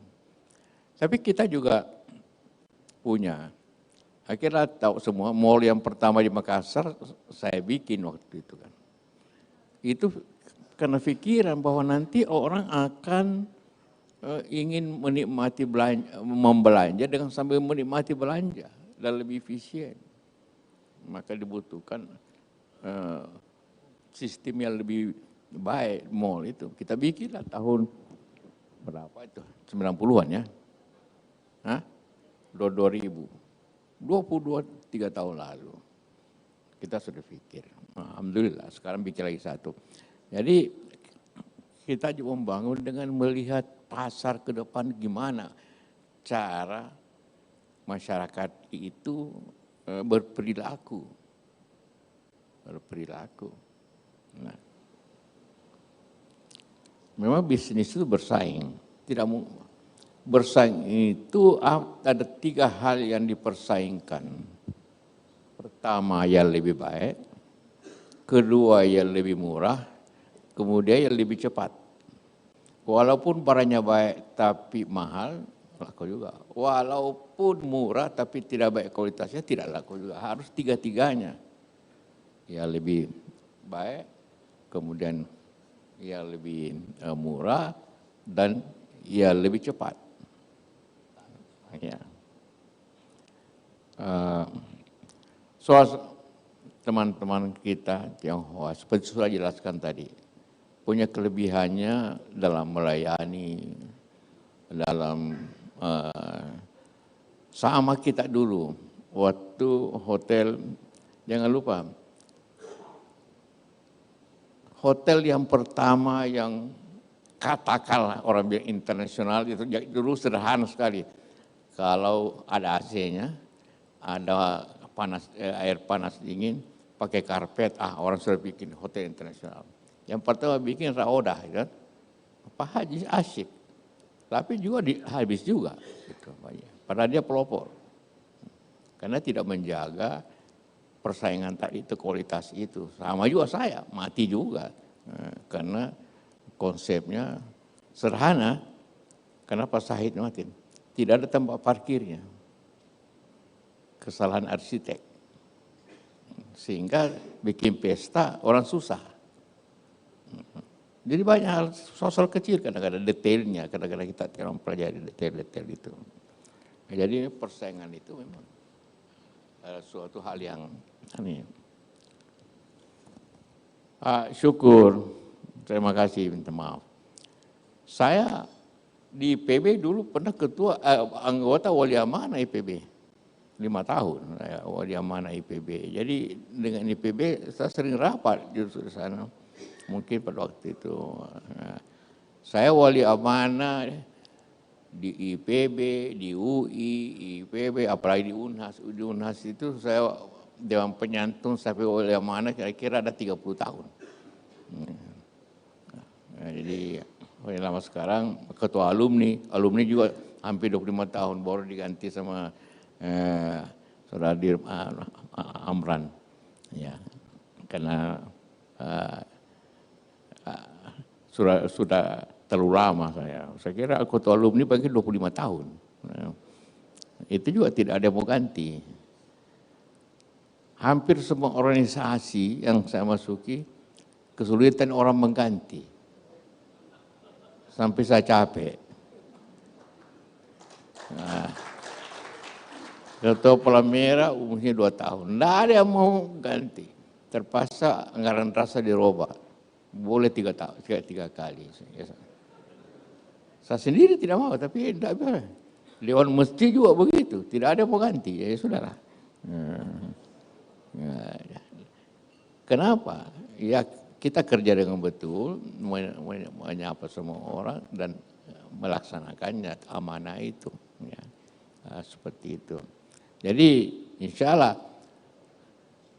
saya sekarang kerja antara lain seperti ini. Kemarin, minggu lalu saya ke Bandung.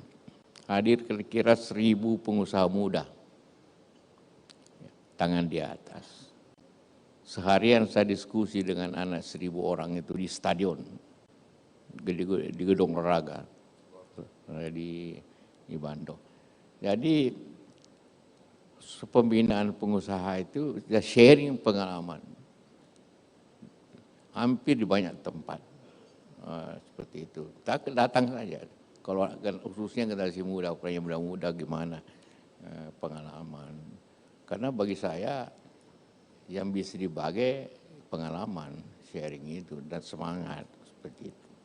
Jadi kalau IPB undang pasti, saya pernah 1 kali ceramah, tapi sebagai anggota wali amanah saya tiap 3 bulan rapat di Bogor itu bagaimana kemajuan usaha.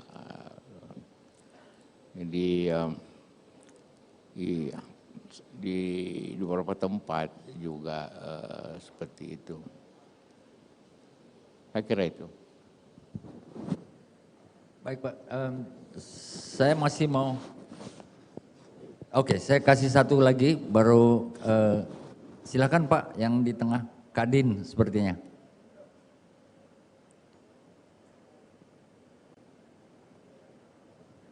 Singkat aja ya. Siap. Assalamualaikum warahmatullahi wabarakatuh. Perkenalkan Pak Dekan, nama saya Makmur Mingko dari Kadin. Saya seorang pengusaha kecil, pedagang kecil di pengusaha lokal yang sebagian besar bergerak di bidang komoditi lokal. Yang selama ini sering mengganggu kami yaitu aktivitas ekspor. Kita semua senang kalau misalnya ekspor meningkat, itu lihat karena dapat meningkatkan devisa negara. Cuma terkadang pada saat suatu komoditi tertentu itu diekspor, maka kebutuhan lokal kita ini terganggu. Komoditi tersebut itu langka, menjadi langka. Kemudian kita ini sebagai pedagang susah untuk mencari barang tersebut. Pada akhirnya juga masyarakat menikmati harga yang mahal. Nah, kira-kira apa solusinya? Ekspor kita tetap jalan, tetap meningkat, tapi kebutuhan kita tetap terjaga. Terima kasih. Assalamualaikum warahmatullahi wabarakatuh. Iya, Pak. Apapun, mau dalam negeri, mau ekspor, apalagi dalam dunia yang itu ialah trust, kepercayaan. Kepercayaan menjaga kualitas. Dulu kita mengekspor kopi dari Entrekang, Pulau Manas, kemudian Toraja. Bagus sekali harganya, tapi rusak karena ada beberapa eksportir yang untung cepat mencampur kopi Arabica dengan Robusta. Dia jual atas nama Arabica, padahal dia campur. Sehingga kepercayaan, salah satu bisnisnya yang pertama yaitu mengekspor juga, tapi kecil. Saya baca di Perancis ada toko butuh suling bambu. Wah, saya kirim surat, saya mau supply ada suling bambu. Pertama dia pesan 1.000. Saya hanya selesai saya ke Toraja untuk cari yang bisa bikin suling 1.000. Karena suling bambu kan banyak dari Toraja. 2 bulan kumpul 1.000. Saya kirim ke Perancis. Bayar. 3 bulan kemudian, dia komplain saya. Minta uangnya kembali. Karena suling itu pecah semua. Musim dingin, pecah. Akhirnya saya ke Toraja, kenapa itu musim? Oh iya, karena Bapak minta cepat-cepat, jadi kita tidak keringkan itu bambu. Jadi saya pernah ingat itu ekspor pertama suling. Akhirnya saya bayar setengah, kembalikan setengah karena saya kau sudah terima pakai juga, jadi saya bayar setengah kembali untuk menjaga trust. Tapi setelah itu dia tidak pernah berhenti, tidak sulit lagi dari saya. Sama seperti dikatakan ekspor daging kambing ke Brunei, macam-macam kita. Kalau sekarang ekspornya teknologi, seperti saya katakan tadi. Kalau Anda ke India, Anda ke Jepang, Anda ke Thailand, Anda ke Hong Kong, sebagian besar Anda lewat gara-baratanya Bukaka. Tapi menjaga kualitasnya itu yang harus diperbaiki terus-menerus, itu bisa berjalan. Ya, seperti itu. Nah, kalau 60%, mungkin 70% sekarang minyak yang dihasilkan Indonesia, itu memakai pompa angguknya Bukaka, yang begini-begini terus. Kita sebut pompa angguk karena 24 jam dia ngangguk terus. 60% buatan Bukaka. Itu hanya bisa karena menjaga kualitas. Sehingga mendapat sertifikat dari Amerika bahwa ini. Jadi kalau ekspor itu tidak boleh bermain dari kualitasnya. Karena sekarang itu ketat persaingan seperti itu. Akhirnya tuh untuk hal tersebut. Apa lagi? Itu aja. Baik, saya kira kita sudah sampai pada di ujung acara, tetapi izinkan saya memberi catatan, Pak. Ada 2 catatan saya tentang ekonomi Sulawesi Selatan. Data terakhir bahwa kemiskinan kita itu agak meningkat sedikit.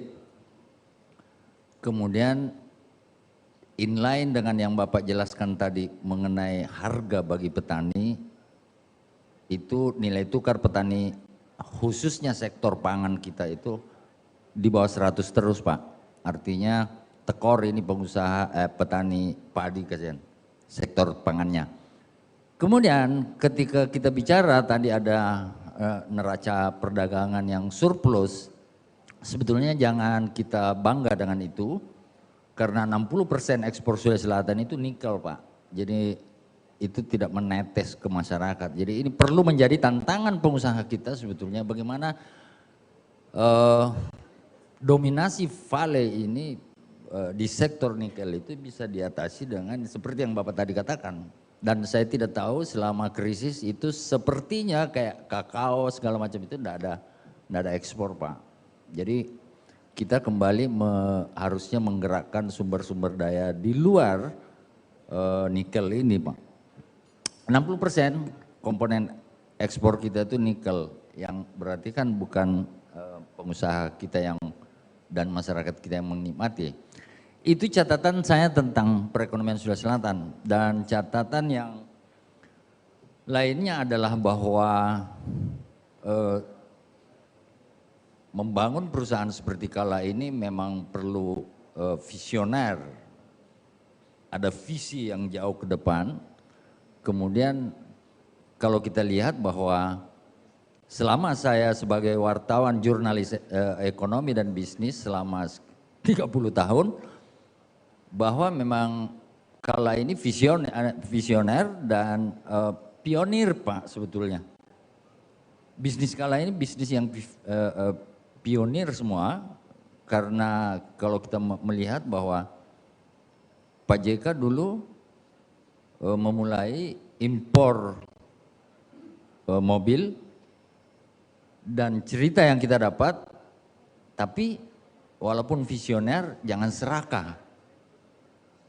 Ketika Pak JK ingin mendapatkan hak eksklusif itu untuk Indonesia, saya kira pada zaman itu Bapak yang bisa dapat, tetapi Bapak mengukur kemampuan kita sehingga Astra yang mendapatkannya. Dan saya kira kita mencatat bahwa apa yang perlu kita bangun adalah spirit. Semangat itu, membangun kewirausahaan itu yang paling penting. Kemudian pengusahanya harus inovatif, fokus dalam berbisnis, jangan baru mulai berkembang sudah mulai main-main politik yang menghabiskan uang, bukan memupuk modal, Pak. Banyak perilaku seperti itu yang saya amati di Sulawesi Selatan. Kemudian jangan lupa mempersiapkan generasi yang belajar tentang bisnis, responsif dan adaptif terhadap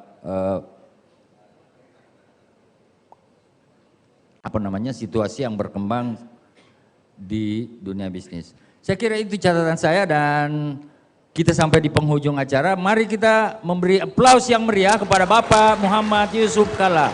Saya Adi Suruji mengucapkan terima kasih. Mohon maaf bila mana ada yang tersalah. Silakan, Pak. Tadi ada beberapa pertanyaan. Siapa yang tadi? Saya dari pengusaha menjadi penguasa. Tapi setelah 35 tahun jadi pengusaha. Tidak langsung. Kenapa saya tidak pernah minta? Jabatan itu saya tidak pernah cari. Orang selalu mencari saya. Kenapa? Waktu saya ketua Kadin, saya selalu bicara keras kepada pemerintah tentang kebijakannya tentang Indonesia Timur. Seperti tadi, Anda bukan krisis kami. Tapi saya maju Indonesia Timur, bikin pertemuan Kadin Indonesia Timur di Papua, di mana, pokoknya kita sampai Amerika, Pak. Sampai Amerika bicara Indonesia Timur kita. Ya, Timur. Sehingga waktu Gus Dur Menteri Kabinet, saya tidak pernah ketemu, tidak pernah apa. Karena semua asal ada seminar ekonomi di Indonesia, pasti ada wakil Indonesia Timur, dan selalu saya. Jadi Indonesia, kalau tidak ada Indonesia Timur ini menteri, nanti marah pula ini Indonesia Timur.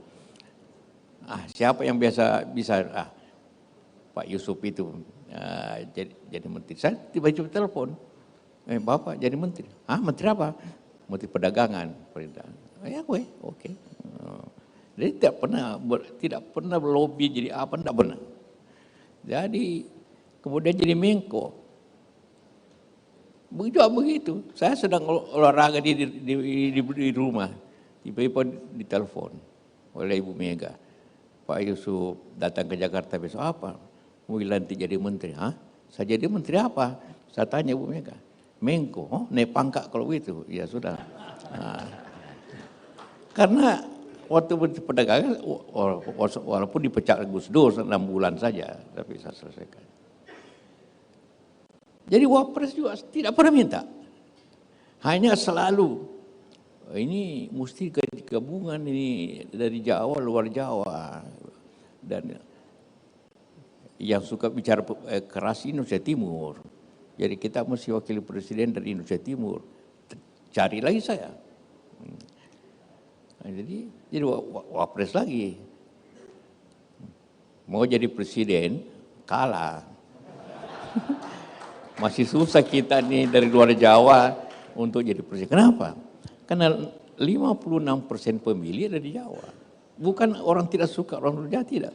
Pemilih paling banyak dari Jawa.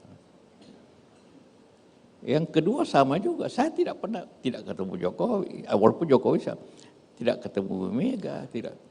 Tapi yang bertahan Ibu Mega. Pokoknya saya pilih Jokowi asal wapresnya Yusuf Kala. Tidak pernah ketemu. Artinya apa? Sama dengan bisnis. Anda fokus bicara tentang kemajuan daerah. Nah, kita bicara Indonesia Timur, kemajuan daerah. Jadi selalu orang berpikir kalau bicara Indonesia Timur, bicara dengan Yusuf Kala. Dia bisa, karena dulu waktu saya anggota MPR, apapun ada bisa masuk GPHN Indonesia Timur, kemasukan. Perlu dimasukkan Indonesia Timur, masuk GPHN macam-macam. Jadi semua orang pikir KTI itu, yang bisa atur itu saya bisa atur. Sehingga jadi tidak pernah sebenarnya tidak sengaja saya tidak pernah urus itu. Saya 3 kali anggota MPR. Saya tidak pernah partai. Selalu utusan daerah. Kenapa? Saya selalu berpikir kepentingan daerah, tidak pernah kepentingan politik. Jadi saya anggota MPR itu utusan daerah. Saya pernah ketua utusan daerah. Nah, itulah artinya kenapa jadi biasanya penguasa dulu ada hubungan, kemudian jadi pedagang. Waktu pensiun saya terbalik, dari pedagang dulu baru penguasa kan. Ya, tapi seperti itu, tidak pernah minta, tapi perlihatkan kepada orang bahwa kita ini bisa mengatur negara dengan baik. Nah, itu aja untuk menjawab tadi beberapa pertanyaan bahwa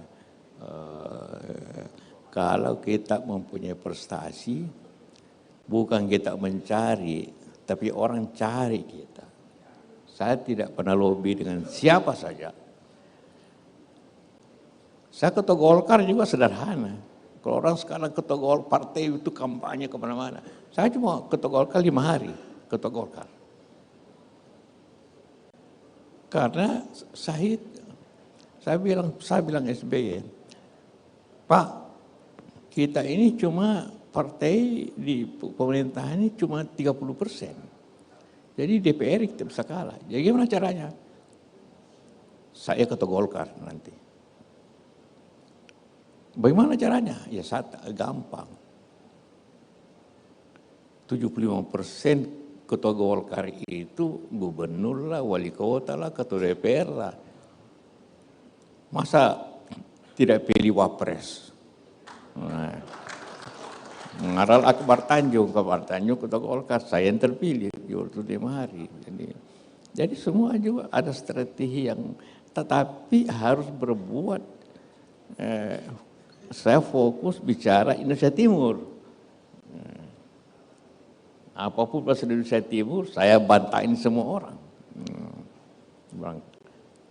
Kadang-kadang ada juga, jangan kau macam-macam, kau menteri zaman dulu. Kau tahu nggak? Begitu banyak orang tidak puas, kalau tidak puas bisa bahaya itu Indonesia Timur. Jadi bukan menggertak, tapi betul melaksanakan kebijakan yang cocok.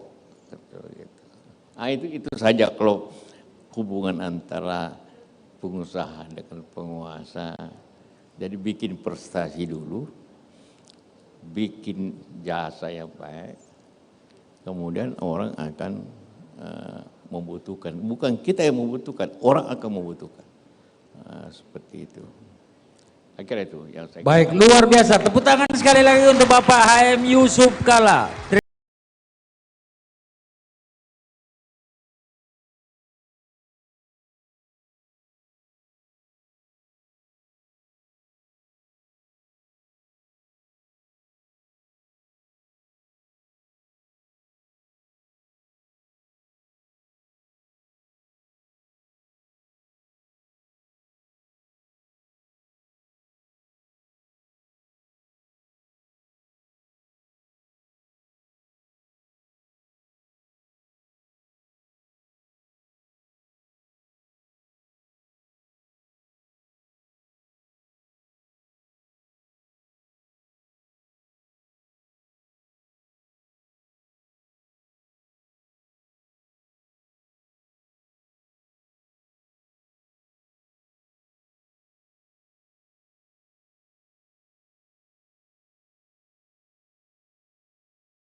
Dengan tema dari pengusaha ke pengusaha untuk masa depan Indonesia, mengucapkan banyak terima kasih untuk partisipasi Bapak Ibu dan memohon maaf jika selama acara terdapat kesalahan.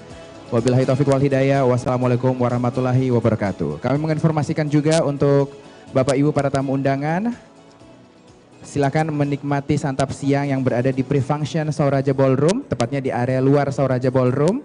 Sekali lagi untuk para tamu undangan, Bapak Ibu hadirin yang berbahagia untuk bisa menikmati santap siang yang telah disediakan di kegiatan hari ini yang berada di area pre-function Sauraja Ballroom atau area luar Sauraja Ballroom.